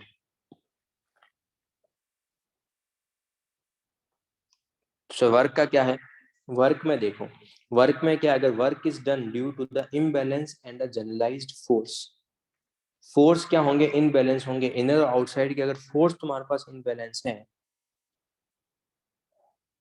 तो उसका कुछ ना कुछ डिस्प्लेसमेंट होगा, और फोर्स और डिस्प्लेसमेंट के मल्टीप्लीकेशन को भी अपन क्या बोलते हैं, वर्क।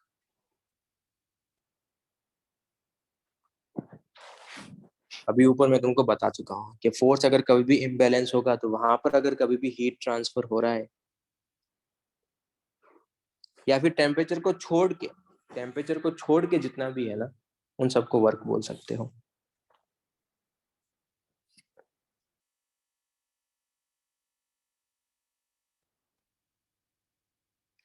ठीक है।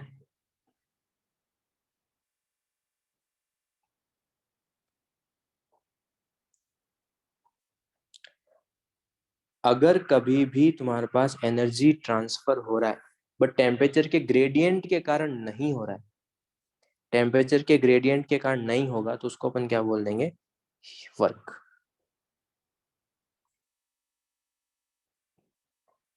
वर्क दो टाइप का है, एक मैकेनिकल और एक नॉन मैकेनिकल। राघव क्या बोल रहा है, माइक ऑन करो यार बच्चे। मैं अभी माइक नहीं देख पा रहा हूँ कुछ बच्चों का, तो तुम, सॉरी, चैट सेक्शन नहीं देख पा रहा हूँ, तो तुम अपना माइक ऑन कर सकते हो।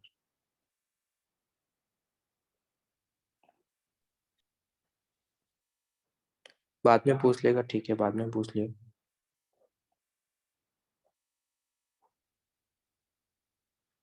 मैकेनिकल या फिर पीवी वर्क, मतलब गैस के एक्सपांशन और कंप्रेशन के कारण अगर जो भी वर्क होगा उसको अपन बोलेंगे मैकेनिकल। और एक होता है तुम्हारे पास नॉन मैकेनिकल वर्क, जो अपन पढ़ेंगे बाद में इलेक्ट्रोकेमिस्ट्री में।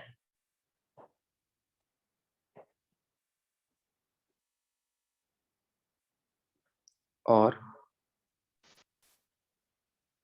नॉन पीवी वर्क, क्या तुम अगर कभी भी, क्या वायर के थ्रू एनर्जी ट्रांसफर होता है क्या? क्या जो भी तुम लाइट वाइट जो भी तुम ऑन करते हो, क्या वहां पे वायर के थ्रू एनर्जी ट्रांसफर हो रहा है, ये सुनो। बट क्या वो जो एनर्जी ट्रांसफर हो रहा है, जो एनर्जी ट्रांसफर हो रहा है, क्या वो टेम्परेचर डिफरेंस के कारण हो रहा है क्या? नहीं, टेम्परेचर डिफरेंस के कारण तो नहीं हो रहा है। इसका मतलब जो भी उसका जो एनर्जी ट्रांसफर हो रहा है, क्या उसको मैं बोल सकता हूँ कि वो वर्क के फॉर्म में एनर्जी ट्रांसफर होगा? यस। उसको क्या बोलते हैं, इलेक्ट्रिकल वर्क। बहुत सारे वर्क है, मैं एक एग्जांपल लिख रहा हूँ, नॉन मैकेनिकल वर्क माइट भी नहीं पता होंगे, तो एग्जांपल में क्या लिख सकते हो तुम उसको,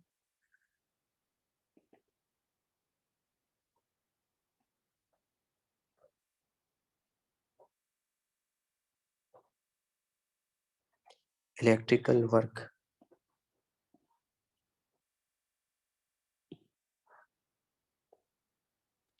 एक है मैकेनिकल पोटेंशियल डिफरेंस के कारण होगा, यस। इलेक्ट्रिसिटी में क्या होगा, पोटेंशियल डिफरेंस के कारण होगा वर्क, यस।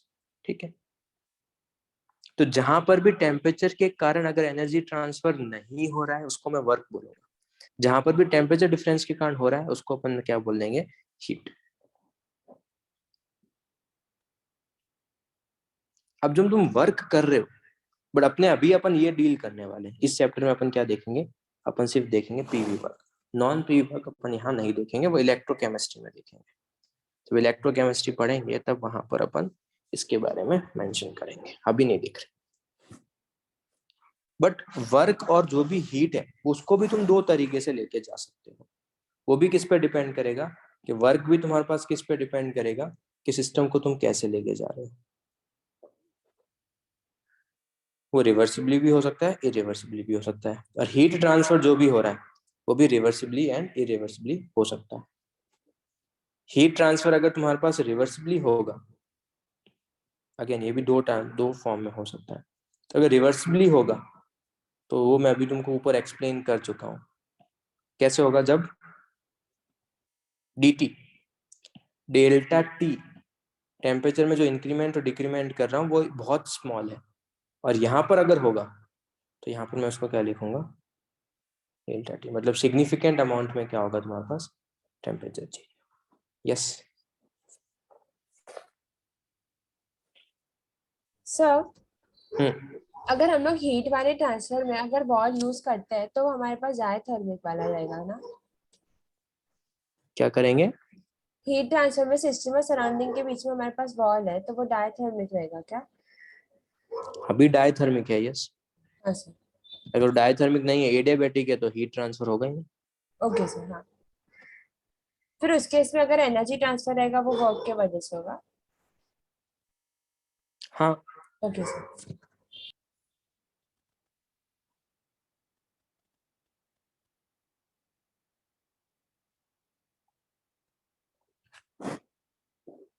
चलो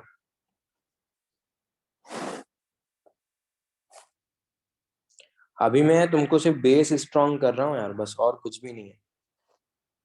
ठीक है, इस पे प्रॉब्लम्स नहीं आएंगे, बट ये अंडरस्टैंड होना जरूरी है। ये नहीं है कि अपन इसको याद कर रहे हैं ना, बट तुमको जस्ट ये बताया जा रहा है कि तुम्हारे पास प्रॉब्लम्स, अगर जिसको ये चीजें क्लियर होगी उसको जब थ्योरी पढ़ाऊंगा या फॉर्मूले बताऊंगा तो वो चीजें अपने आप क्लियर हो जाएगी। थर्मोडायनेमिक्स पूरा फॉर्मूला बेस्ड है। ये सीख लो कि कौन सा फॉर्मूला कब लगाना है। जिसने ये सीख लिया कौन सा फॉर्मूला कब लगाना है, चैप्टर वहीं पे खत्म है। चैप्टर में और कुछ बचता नहीं है। ओके,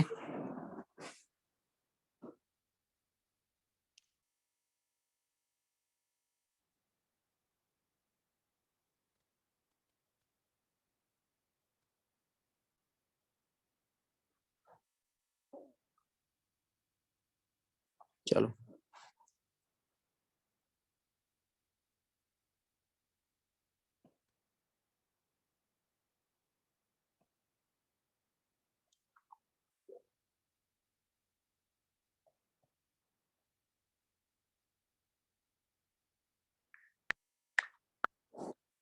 अब ध्यान से सुनना यार, चीजों को अंडरस्टैंड करने का ट्राई करो तो वो ज्यादा कन्वीनियंट है।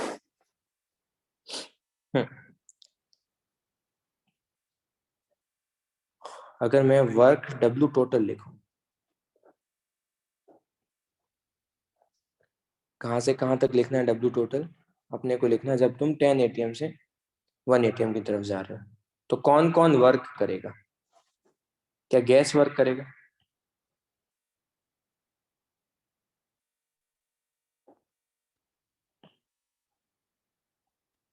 क्या गैस वर्क करेगा क्या जब एक्सपांशन होगा तब, यस गैस वर्क करेगा।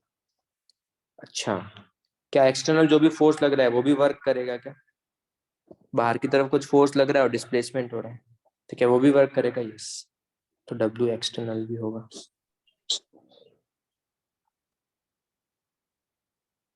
या एक मिनट रुको,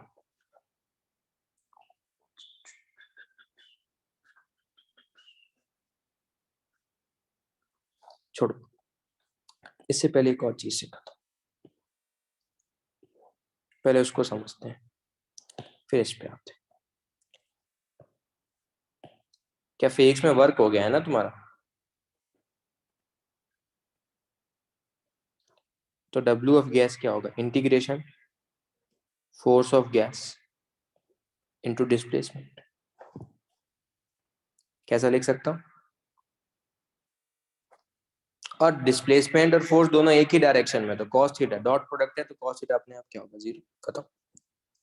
तो W of gas is equal to delta W of, it is the, ये तुमने पढ़ा होगा फिजिक्स में, it is the integration of delta W of gas. इसको इंटीग्रेट करेंगे यार, इसको इंटीग्रेट करेंगे। अच्छा, बट अपने को तो क्या करना है?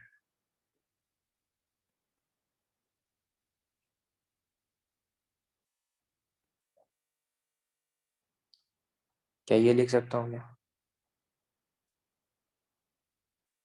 Force of gas, pressure of gas क्या होता है? प्रेशर ऑफ गैस होता है तुम्हारे पास फोर्स जो कि गैस का है divided by area of cross section.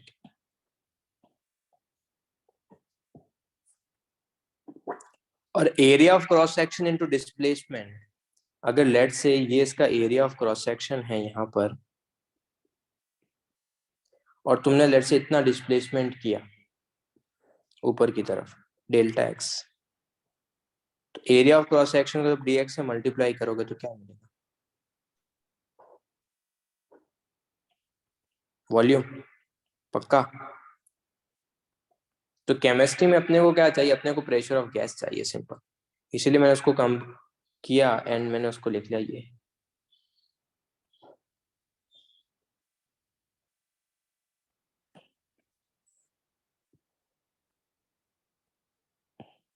पक्का?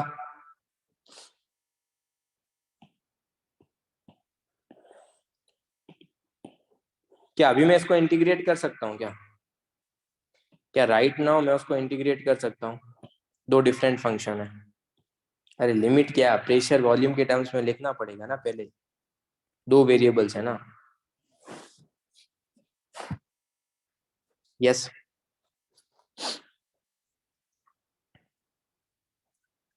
फॉर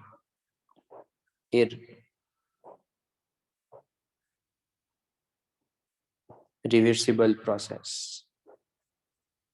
अगर process, sorry not irreversible, for reversible process, अगर प्रोसेस रिवर्सिबल है बच्चे लोग तुम्हारे पास, तो तुम एक चीज बताओ, क्या तुमको हर एक स्टेप पे प्रेशर पता है क्या? जो भी उसका पाथ है वो क्या है? नोन है। अगर पाथ नोन है तो क्या मैं W ऑफ गैस को, पाथ नोन मतलब V, T एंड T, ये नोन है, मतलब प्रेशर वॉल्यूम के साथ कैसे वेरी कर रहा है वो अपने को पता है। तो क्या मैं ऐसा लिख सकता हूँ कि pressure of gas into dV, क्या ये फॉर्मूला अप्लाई कर सकता हूँ? यस। फिर से रिपीट कर रहा हूँ, जब तुमने रिवर्सिबल प्रोसेस किया था तो तुमको पाथ पता है, पाथ पता होने का मतलब तुमको प्रेशर पता है, वॉल्यूम पता है, टेम्परेचर पता है, सब कुछ पता है। अगर तुमको वो सारा वैल्यू पता है तो क्या वे सिंपली लिख सकते हो कि प्रेशर ऑफ गैस, अच्छा W of gas is equal to pressure of gas into dV। Yes.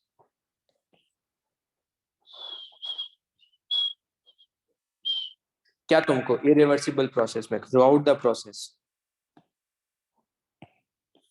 क्या तुमको इरिवर्सिबल प्रोसेस में थ्रू आउट द प्रोसेस क्या पाथ नोन है क्या?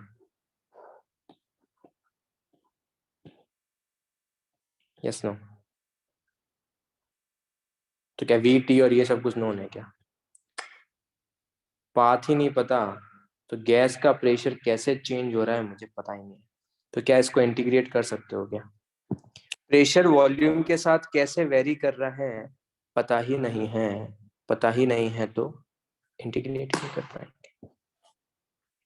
तो इसका यहाँ पे फिजिक्स वाला फॉर्मूला नहीं लगेगा, नहीं। यही मेन रीजन है, ये मेन डिफरेंस है किसमें?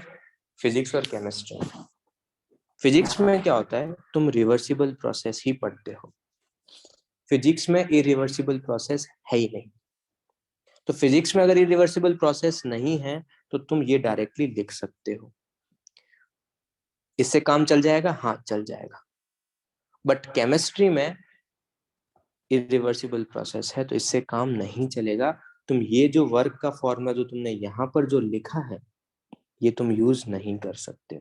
सर रिवर्सिबल के लिए कर लेते हैं, करने के लिए कर सकते हो, बट अगर मैं कोई भी एक फॉर्मूला लिखूंगा आई विल ट्राई कि वो दोनों के लिए एप्लीकेबल हो। यस, आई विल ट्राई कि वो दोनों के लिए एप्लीकेबल हो। तो अभी ये क्या है, रिवर्सिबल के लिए एप्लीकेबल है, इरिवर्सिबल के लिए एप्लीकेबल नहीं है। ठीक है, तो वो चीज ध्यान रखना। क्लियर यहां तक सबको?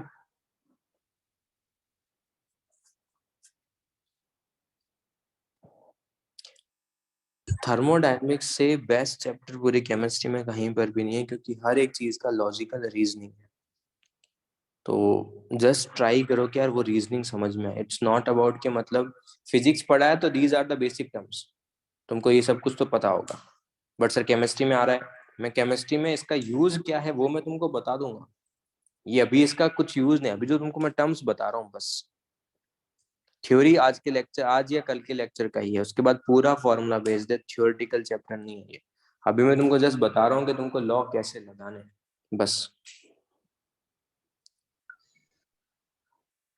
इसका मतलब वो तो नहीं कर सकते, इसका मतलब गैस का वर्क निकालने के लिए कुछ और करना पड़ेगा, हाँ कुछ और करना पड़ेगा। तो कुछ और करने के लिए वर्क और एनर्जी लगाएंगे अभी।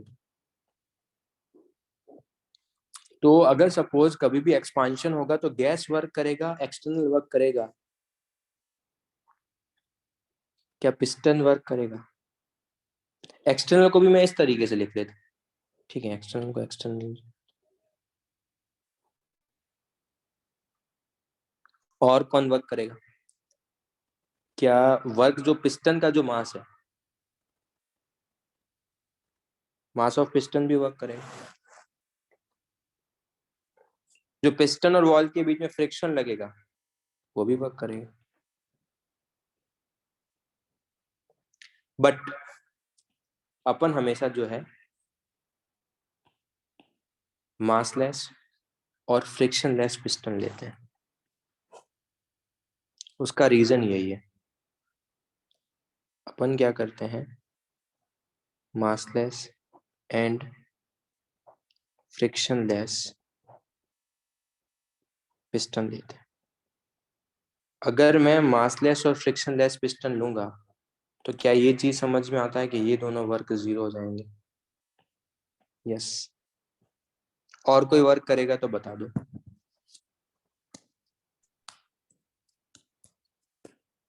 क्या और कोई वर्क करेगा?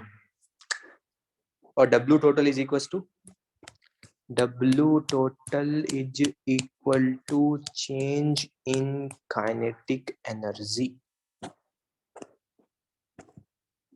किस पे वर्क कर रहे हैं? पिस्टन पे। तो पिस्टन का इनिशियली काइनेटिक एनर्जी कितना है?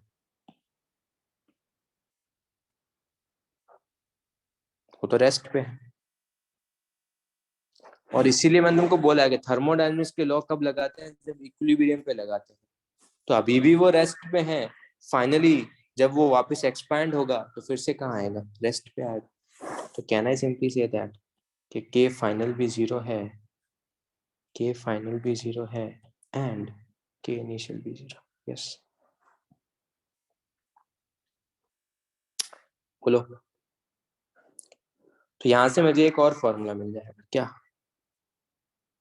W gas is equal to minus के W एक्सटर्नल। यस। और क्या W एक्सटर्नल को मैं P एक्सटर्नल इंटू DV लिख सकता हूँ?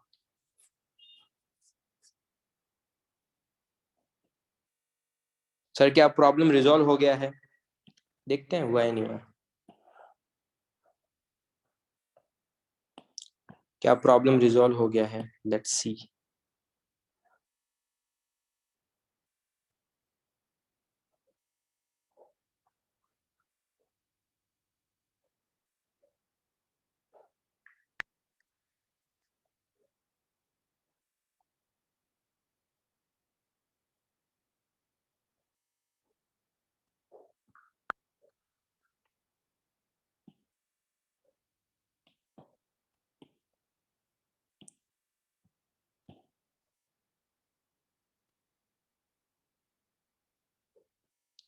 अब पता है लोग गलती क्या करते हैं, लोग गलती करते हैं ये,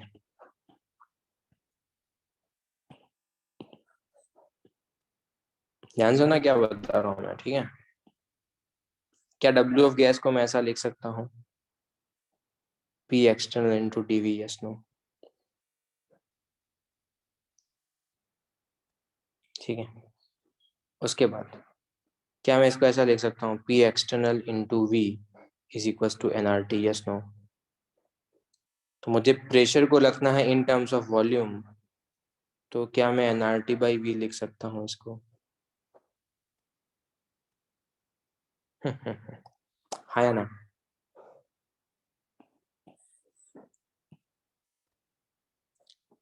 सरासर गलत बात है यार।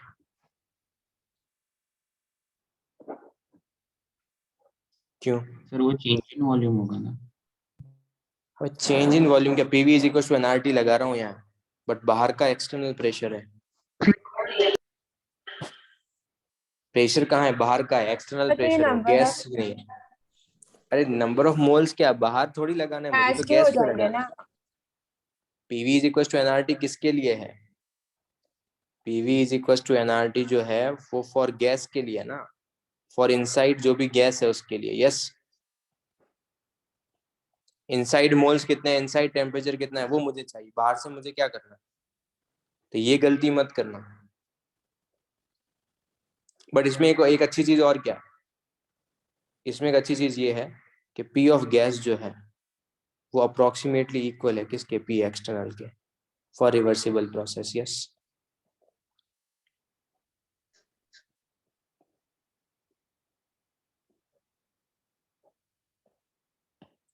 तो रिवर्सिबल प्रोसेस में तो कभी भी वो गलती मत कर देना कि पी एक्सटर्नल की जगह एनआरटी बाई वी लिख लिया, ये मिस्टेक नहीं होना चाहिए। अपन क्या करेंगे, अपन ये फॉर्मूला याद ही नहीं रखेंगे, अपन क्या रखेंगे, W of gas is equal to, क्योंकि रिवर्सिबल प्रोसेस में मैंने ऊपर पढ़ा है कि हर एक पॉइंट पे वो थर्मोडायनेमिकली इक्विलिब्रियम पे है, तो जो प्रेशर ऑफ गैस है वो अप्रोक्सीमेटली किसके इक्वल है, प्रेशर ऑफ एक्सटर्नल के। तो यहाँ पर मैं इसको ऐसा लिख सकता हूँ, यस। और अगर तुमने इसको ऐसा लिख लिया, अगर तुमने इसको ऐसा लिख लिया तो उसके बाद तुम्हारी चीजें सॉर्ट आउट हो जाएगी, क्यों, बिकॉज प्रेशर ऑफ गैस को तुम लिख सकते हो क्या, एनआरटी बाई वी, यस।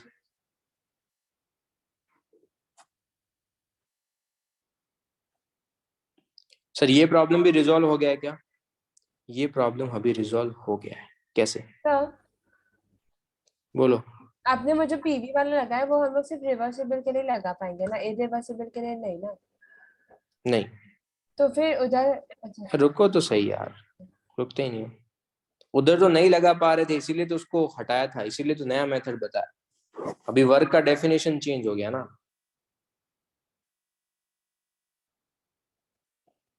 ये ठीक है।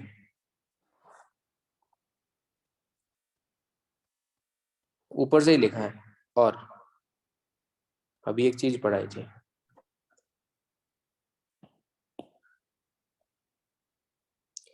क्या इरिवर्सिबल प्रोसेस में जो प्रेशर जो आउटसाइड है क्या वो हमेशा कांस्टेंट है क्या, खत्म। तो इंटीग्रेट, अरे ग्रीस बोल रहा है नो यार, पूरी माथा पच्ची 1 घंटे तक की है और तू बोल रहा है नो। अरे गिरीश हीरो, अरे इरिवर्सिबल प्रोसेस में 1 एटीएम कांस्टेंट था ना जब वो एक्सपेंड कर रहा था, यस।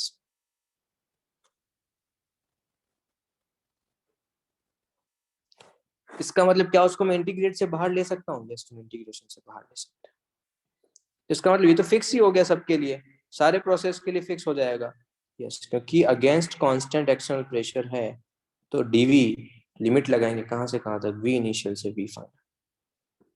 तो डब्ल्यू ऑफ गैस क्या आएगा, डब्ल्यू ऑफ गैस आएगा minus P external into V final minus V initial, या फिर मैं उसको लिख सकता हूँ minus P external into delta we.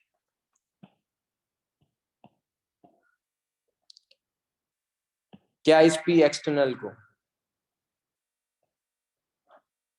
nRT by v लिख सकता हूँ क्या?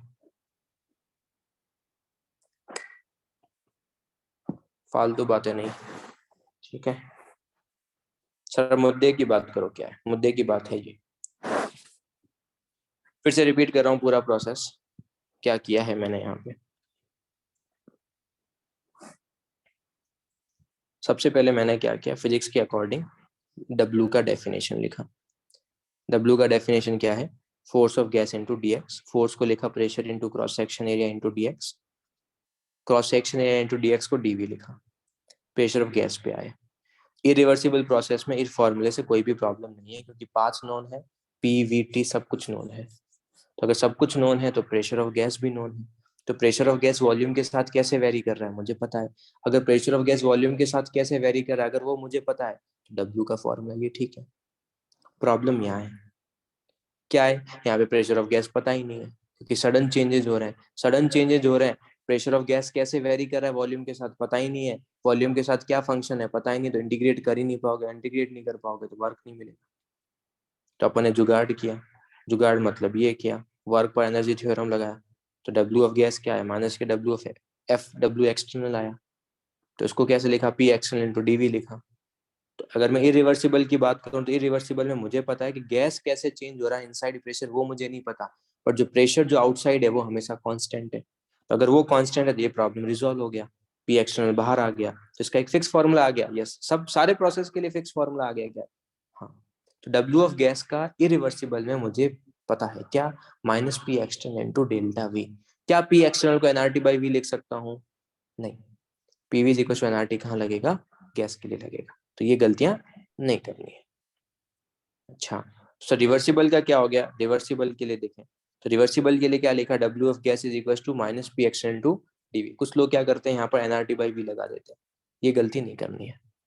पहले क्या लिखेंगे, पहले वी नो दैट कि इन रिवर्सिबल प्रोसेस जो प्रेशर ऑफ गैस है वो P एक्सटर्नल के इक्वल है। धीरे धीरे रिमूव कर रहे हैं तो हर एक स्टेप में pressure of gas is approximately equal to the P external for all the process, for the reversible process.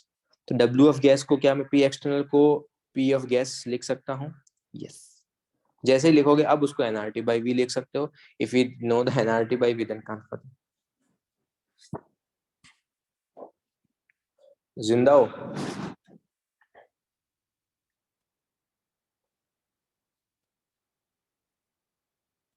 पक्का?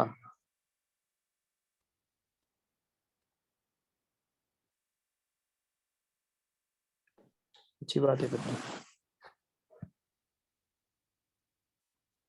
हाँ, बाद में nRT by V into DV हो जाएगा, बट अभी अपने को ये फॉर्मूला ही ध्यान रखना है। तो जो बॉक्स में लिखा है ये फॉर्मूला काम की चीज है। तो आज के बाद तुमको पूछे कि W रिवर्सिबल क्या होगा, तो होगा माइनस के P of gas into DV। और W इरिवर्सिबल क्या होगा, वो तुम्हारे पास होगा माइनस के P external into DV।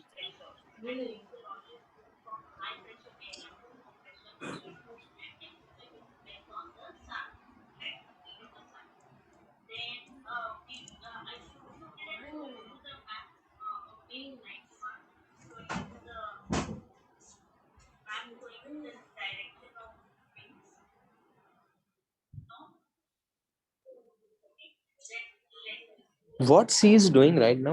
Juliet, are you there?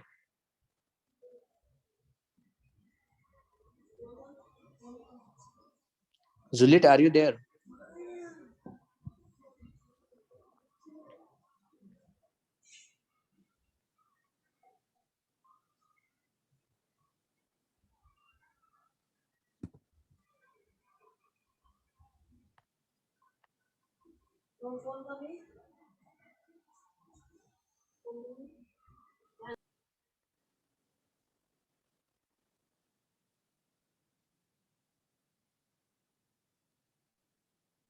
यार मैंने लास्ट टाइम भी, जो लोग नए हैं,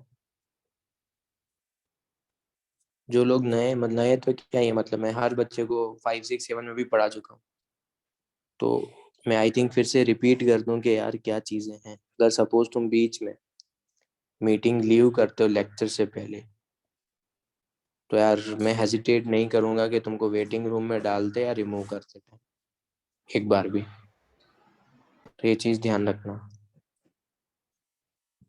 और अगर सपोज तुम माइक ऑन करके, जैसे कि अभी जो बच्चा जो भी, आई डोंट थिंक, मुझे लग रहा है कि कोई तो और लेक्चर वीडियोस देख रहा है, डोंट अटेंड दिस लेक्चर।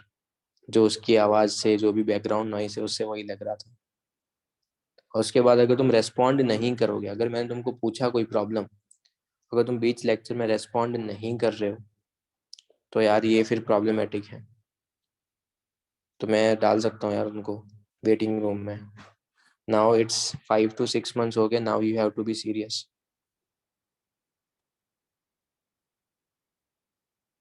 तो इतना इजीली तुम उसको नहीं ले सकते हो। और चीजें जो पहले बताई, जो रूल्स पहले बताए वही अभी रहेंगे। ये नहीं है कि मतलब 170, 160, 180 लोग पहले कनेक्टेड और लेक्चर के बाद में 150 लोग रह रहे। यार ये चीज मत करो, या फिर स्टार्टिंग से ही ज्वाइन मत करो, अदरवाइज मतलब स्ट्रिक्ट एक्शन तो क्या ही है, मतलब मैं वेटिंग रूम में डाल दूंगा जो भी है, लेक्चर में अलाउ नहीं करूंगा। पर ये चीज मत करो। हाँ, किसी कनेक्टिविटी इशू के कारण कुछ चीज हो रहा है तो मैंने पहले भी बोल के रखा है, वो ग्रुप पे मेंशन कर दो, दैट्स इट। आई थिंक अब तुम खुद समझदार हो के कि तुमको खुद को ही पढ़ना है। फिर से रिपीट कर देता हूँ, आज के बाद W रिवर्सिबल। अभी मैं तुमको नेक्स्ट टाइम प्रोसेस बताऊंगा, isobaric, isochoric, isothermal, adiabatic and polyprotic. 5 process में W रिवर्सिबल कैसे निकालोगे, और उन्हीं 5 प्रोसेस में W इरिवर्सिबल कैसे निकालोगे। क्या जो तुम 5 प्रोसेस हैं, isobaric, isochoric, isothermal, adiabatic and polyprotic, क्या सब में W इरिवर्सिबल को ऐसा लिख सकता हूँ क्या? W irreversible. एक काम ये करता हूँ मैं, इसको गैस नहीं, अभी इसको थोड़ा और अच्छे से लिख लेते हैं, W इरिवर्सिबल।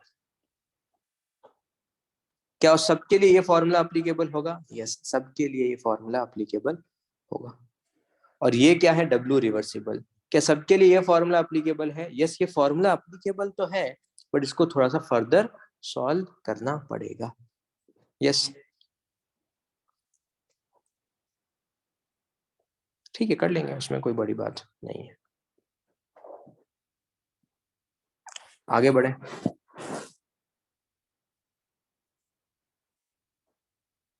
चलो, तो ये वर्क की बात होगी। बात करते हैं हीट की।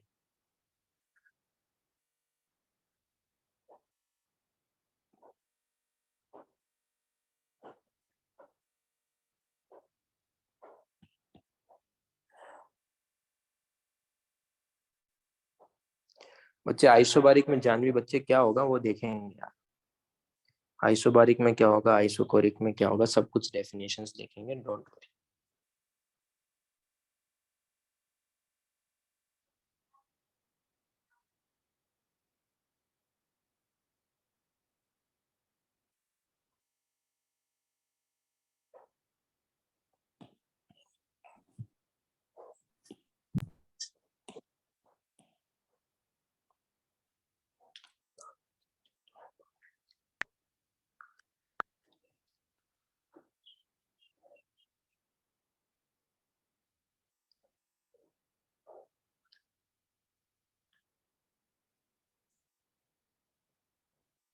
Can I simply say that Q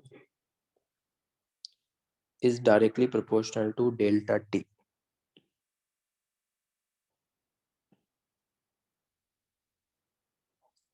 जितना ज्यादा मुझे टेम्परेचर रेज करना है उतना ज्यादा मुझे हीट प्रोवाइड करना पड़ेगा। यस,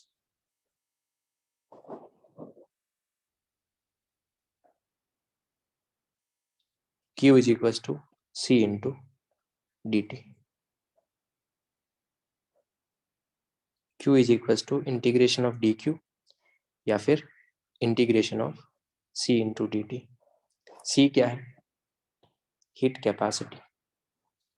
C क्या है? It is the heat capacity. तो क्या हीट कैपेसिटी को मैं ऐसे भी लिख सकता हूँ? कांस्टेंट होगा? It is not necessary. Very कर सकता है? यस, कर सकता है। सॉलिड और गैस के लिए वेरी भी कर सकता है वो। मैं टेम्परेचर का फंक्शन भी देख सकता हूँ, बट ये क्या है, हीट कैपेसिटी। तो क्या हीट कैपेसिटी को मैं ये लिख सकता हूँ कि it is the dq by dt? Yes no?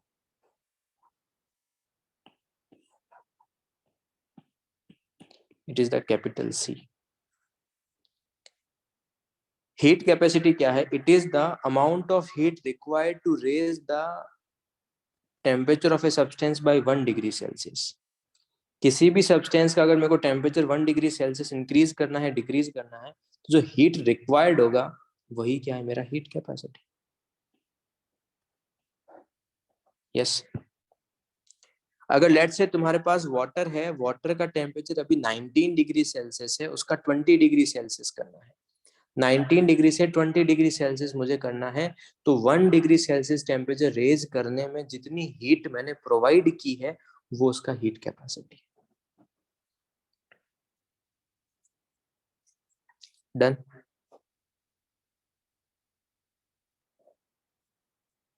अच्छा,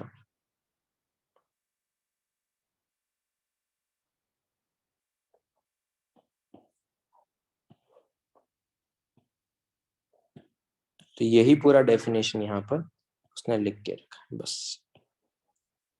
क्या टोटल हीट कैपेसिटी है? Yes, this is the total heat capacity.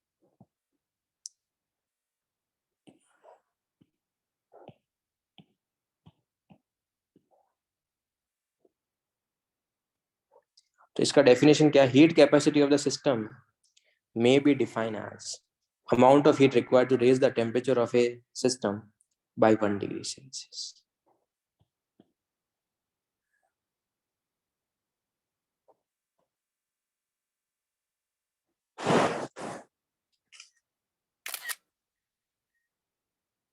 ये टोटल हीट कैपेसिटी का डेफिनेशन हो गया। अगर मैंने तुमको बोला कि मोलर हीट कैपेसिटी का डेफिनेशन क्या होगा, कोई बता सकता है? What is the definition of molar heat capacity? तो वो ऐसा हो जाएगा, the heat required to raise the temperature of 1 mole by 1 degree. Okay, very good. It is the heat required to raise the temperature of a substance by the 1 degree Celsius of a 1 mole of a substance. काफी लोगों ने chat section में भी answer दिया है, very good. तो अगर मेरे को कभी भी एग्जाम में पूछा कि what is the molar heat capacity, what is the molar heat capacity, तो we can simply say that, एक मिनट,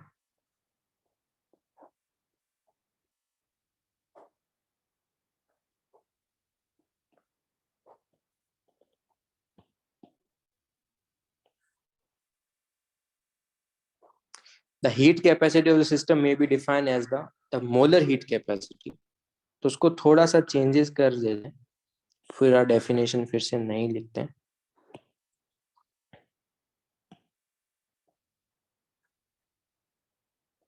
The molar heat capacity of the system may be defined as the amount of the heat required to raise the temperature of a system by 1 degree Celsius of 1 mole of system। System बोल दो, surrounding, sorry system बोल दो या फिर substance बोल दो, चलेगा। उसको क्या बोलेंगे? Molar heat capacity. इसका मतलब मुझे क्या चाहिए? मोलर हीट कैपेसिटी को मैं कैसे रिप्रेजेंट करूँ? उसको मैं रिप्रेजेंट कर रहा हूँ, मैं CM लिख लेता हूँ, ठीक है।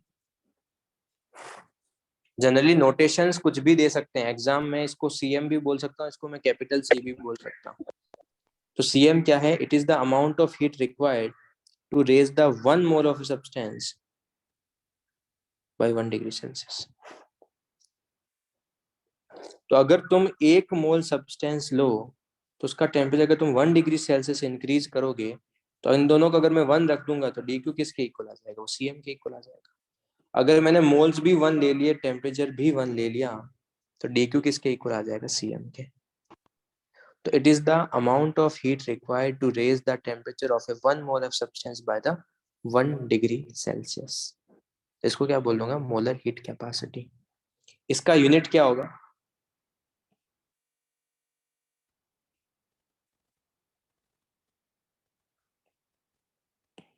यूनिट क्या होगा यहाँ पे? जूल पर केल्विन और जूल पर डिग्री सेल्सियस। तो मोलर हीट कैपेसिटी का डेफिनेशन ये है, तो मोलर हीट कैपेसिटी का अगर डेफिनेशन ये है तो यूनिट ऑफ सीएम क्या होगा?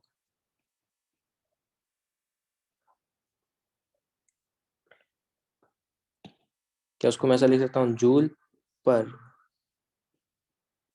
मोल इनटू केल्विन? यस।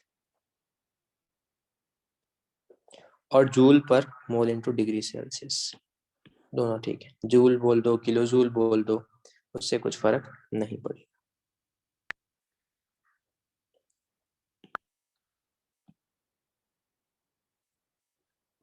डन। वैसे एक और डेफिनेशन है,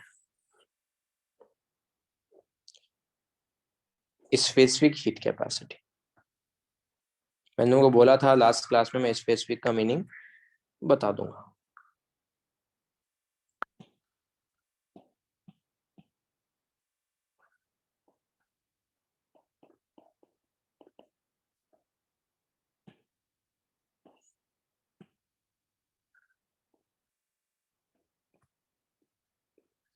The specific heat capacity of system may be defined as the amount of the heat required to raise the temperature of a 1 gram of a system.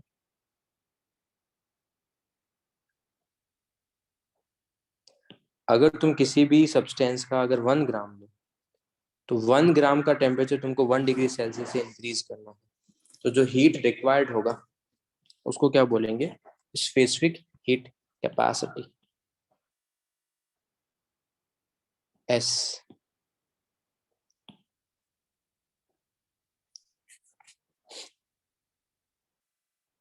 तो यहाँ पे M आ जाएगा, joule पर ग्राम kelvin आ जाएगा, और जूल पर gram degree Celsius आ जाएगा। मतलब अगर सपोज तुम इसको ऐसे समझो, तुमने 1 मोल वाटर लिया है, 1 मोल वाटर का मतलब 18 ग्राम वाटर लिया है, तो 18 ग्राम वाटर का जो टेम्परेचर है तुमको 1 डिग्री सेल्सियस से इंक्रीमेंट करना है, जो हीट रिक्वायर्ड होगा वो क्या होगा? सीएम। और एक बार तुमने क्या किया है, तुमने 1 ग्राम वाटर लिया है, तो 1 ग्राम वाटर लिया है, एक बार 1 मोल लिया है, 1 मोल मतलब 18 ग्राम। तो अगर तुमने 1 ग्राम लिया है तो उसका टेम्परेचर अगर तुमको 1 डिग्री सेल्सियस से इंक्रीमेंट करना है तो जो हीट रिक्वायर्ड होगा उसको क्या बोलेंगे? Specific heat capacity. डन।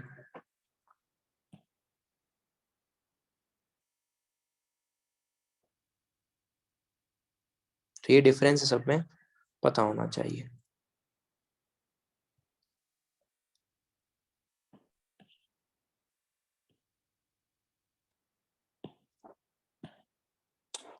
क्या मैं इसको ऐसे भी लिख सकता हूँ क्या?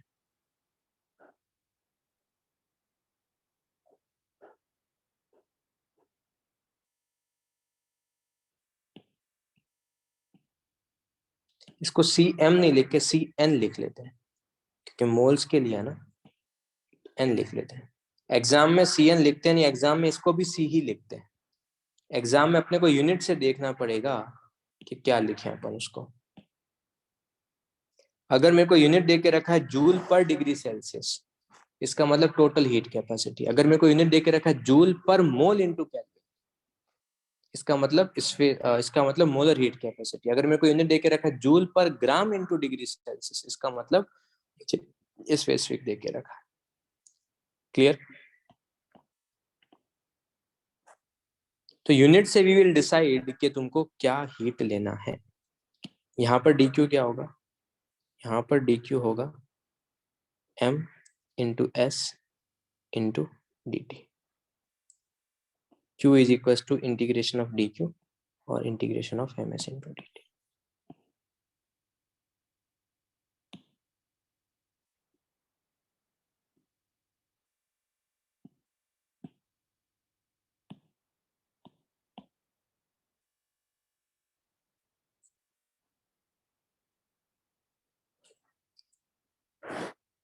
Molar heat capacity, it is generally for the generally for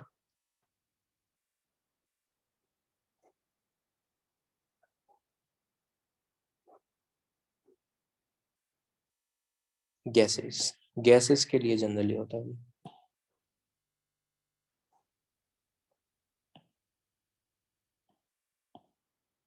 बच्चे स्मॉल एम इज मास है कि तुम कितना लक्ष्य, अगर तुम 1 ग्राम लोगे सब्सटेंस का, अगर तुमने 1 ग्राम लिया, उसका टेम्परेचर अगर dt से 1 डिग्री सेल्सियस इंक्रीमेंट करोगे, जो हीट रिक्वायर्ड होगा उसको स्पेसिफिक हीट बोलेंगे। और ऊपर मैंने क्या लिया है, मोल। मतलब ऐसा मान लो कि तुमने एक बार 1 ग्राम वाटर लिया है, उसका टेम्परेचर 1 डिग्री सेल्सियस से इंक्रीमेंट करने के लिए जो हीट रिक्वायर्ड होगा उसको बोलेंगे स्पेसिफिक हीट कैपेसिटी।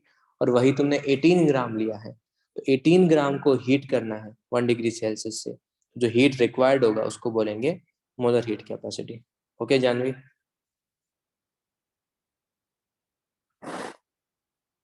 और ये जो डिफाइन होता है, it is generally for the solids and liquids. Specific heat capacity जो होता है वो जनरली किसके लिए डिफाइन होता है, सॉलिड्स एंड लिक्विड्स के लिए।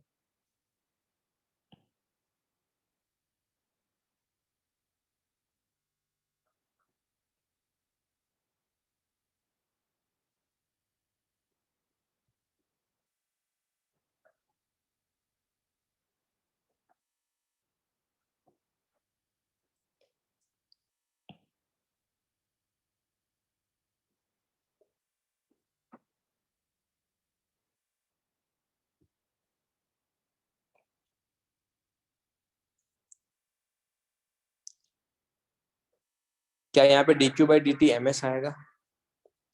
क्या यहाँ पे dq by dt m into s आएगा क्या? ओके। क्या यहाँ पे dq by dt n into cn आएगा क्या? क्या यहाँ पे dq by dt c है क्या? तो can I simply say that c is equals to n times of cn is equals to m times of s? Yes.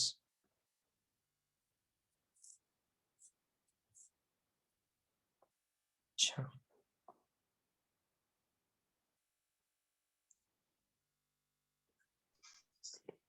क्या मैं मोल्स को वेट अपॉन मॉलिक्यूलर वेट लिख सकता हूँ क्या?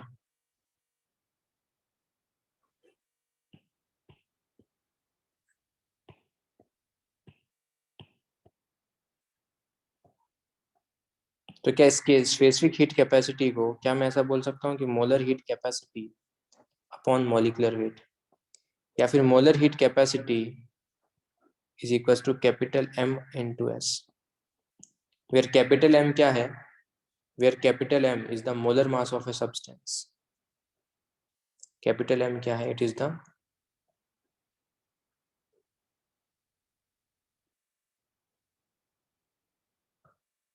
Molar mass of substance. Done.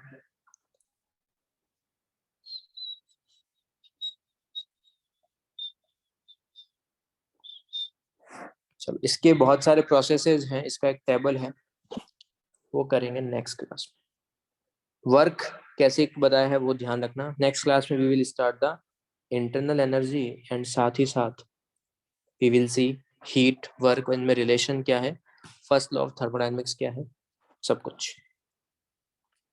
Lecture next कब है? इस वीक में कोई लेक्चर है क्या? क्या इस वीक में कोई लेक्चर है?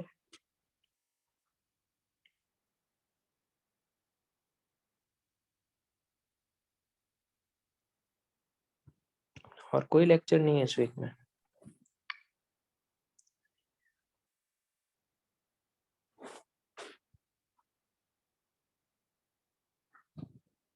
गिरीश मैम को जाके पूछ, मैम कब करेंगे TWT डिस्कस, मुझे क्या पूछ रहा है?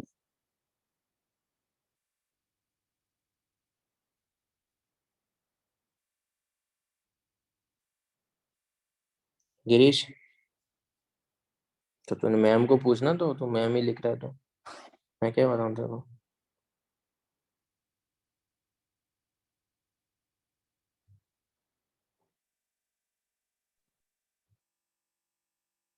सर मुझे आज के लेक्चर से 2 डाउट है, पूछ लूं? पूछ ले।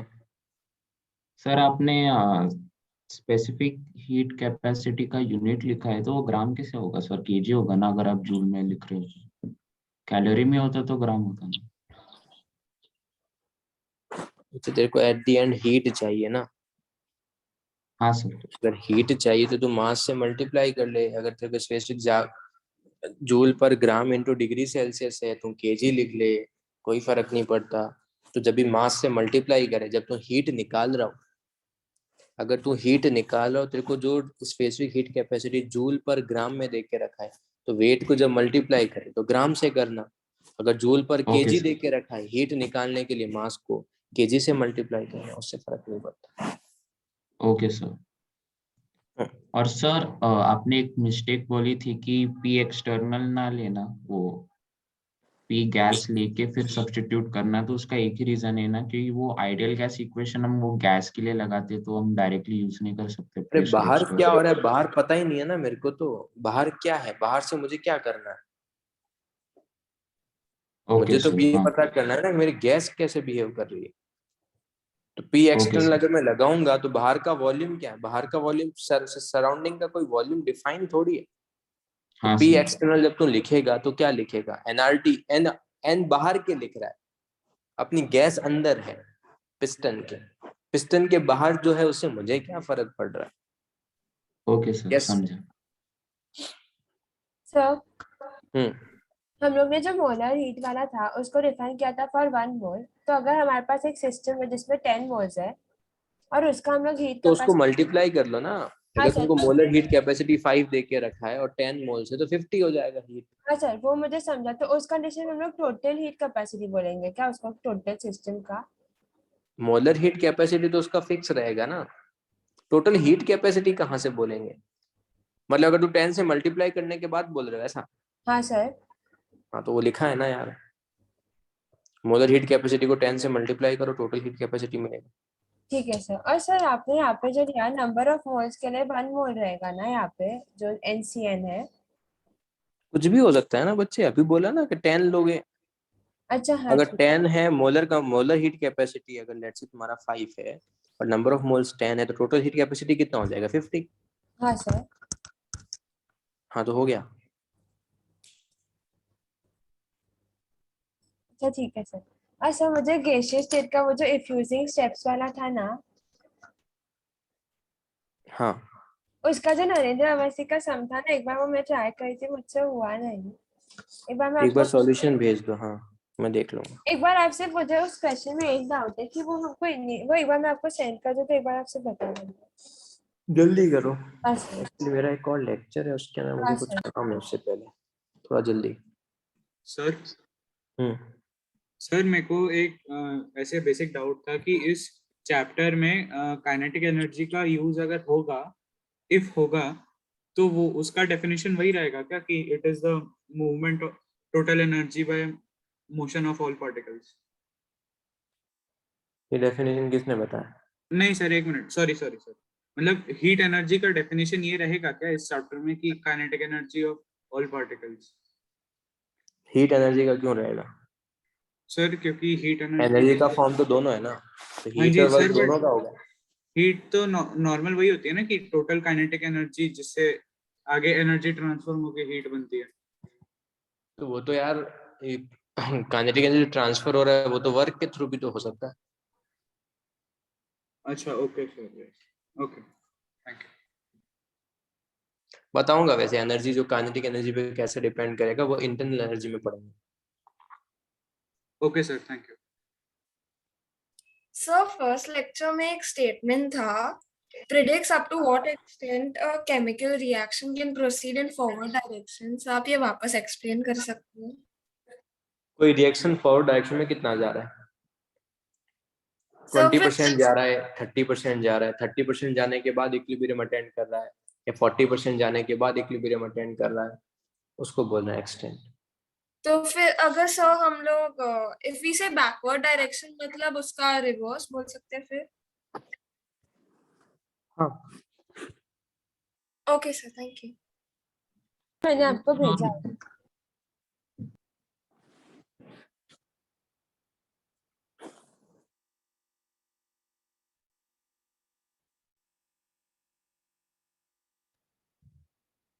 कौन सा?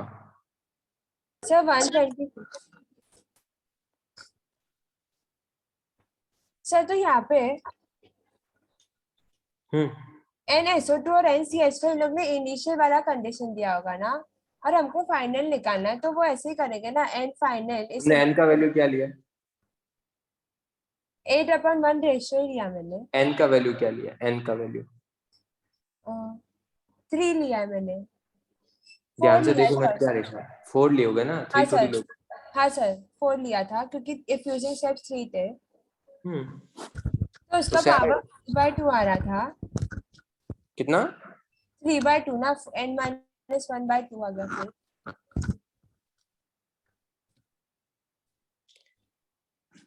अरे इसने ये है ना फाइनल, फाइनल दिया, इनिशियल थोड़ी दिया। ओ अच्छा, ठीक है ठीक है, तो ये जो नंबर ऑफ मोल का रेशियो है फाइनली दिया क्या? हम्म ओके सर, अच्छा ठीक है, हो जाओ, ठीक है, ये ठीक है, thank you sir, bye sir. Sir मैंने हम्म। आपको कल वो पूछा था ना TWT का क्वेश्चन, आपने अरे बोला बच्चे, था। उसमें जो W जो है, अगर तूने W को वेट ले लिया तो दूसरा वाला मोलर मास होगा ना यार। हाँ सर। तो दूसरा वाला तो मोलर सर मास होगा तो उसका सर तो तो वो W2 वॉल्यूम बड़ा के होगा साथ। और यहाँ पर M2 बड़ा होगा, सॉरी M2 छोटा होगा। हाँ तो सर, इसने तो एक्चुअली डी। डी ऑप्शन में इसने हाँ M1 ही लिख लिया, तो वो उसका हाँ सर, गलत तो पार्ट है। हाँ सर, तो वो वो भी बोनस बोनस होगा होना ना। चाहिए। हाँ हाँ। सर। Okay sir. तुम्हारा क्या रिवाइज होके आता है क्या? तो बोनस करवाऊं, नहीं आता है तो फिर ठीक है। सर आता है एक्चुअली। ठीक है। सर तो फिर 175 मिली। हाँ। बस वो एक सिली मिस्टेक कर दी जल्दी जल्दी में। वो एक क्वेश्चन था ना, वो इनटू। क्वेश्चन नंबर क्या है ये? सर ये क्वेश्चन नंबर, एक सेकेंड।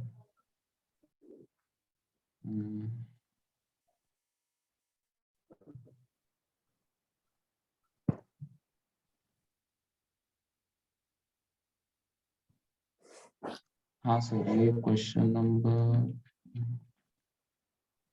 8।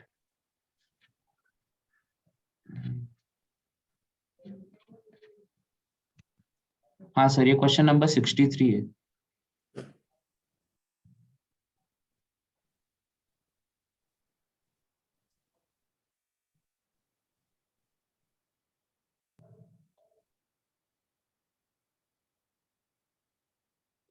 ओके देन, चलो bye. Bye sir, thank you.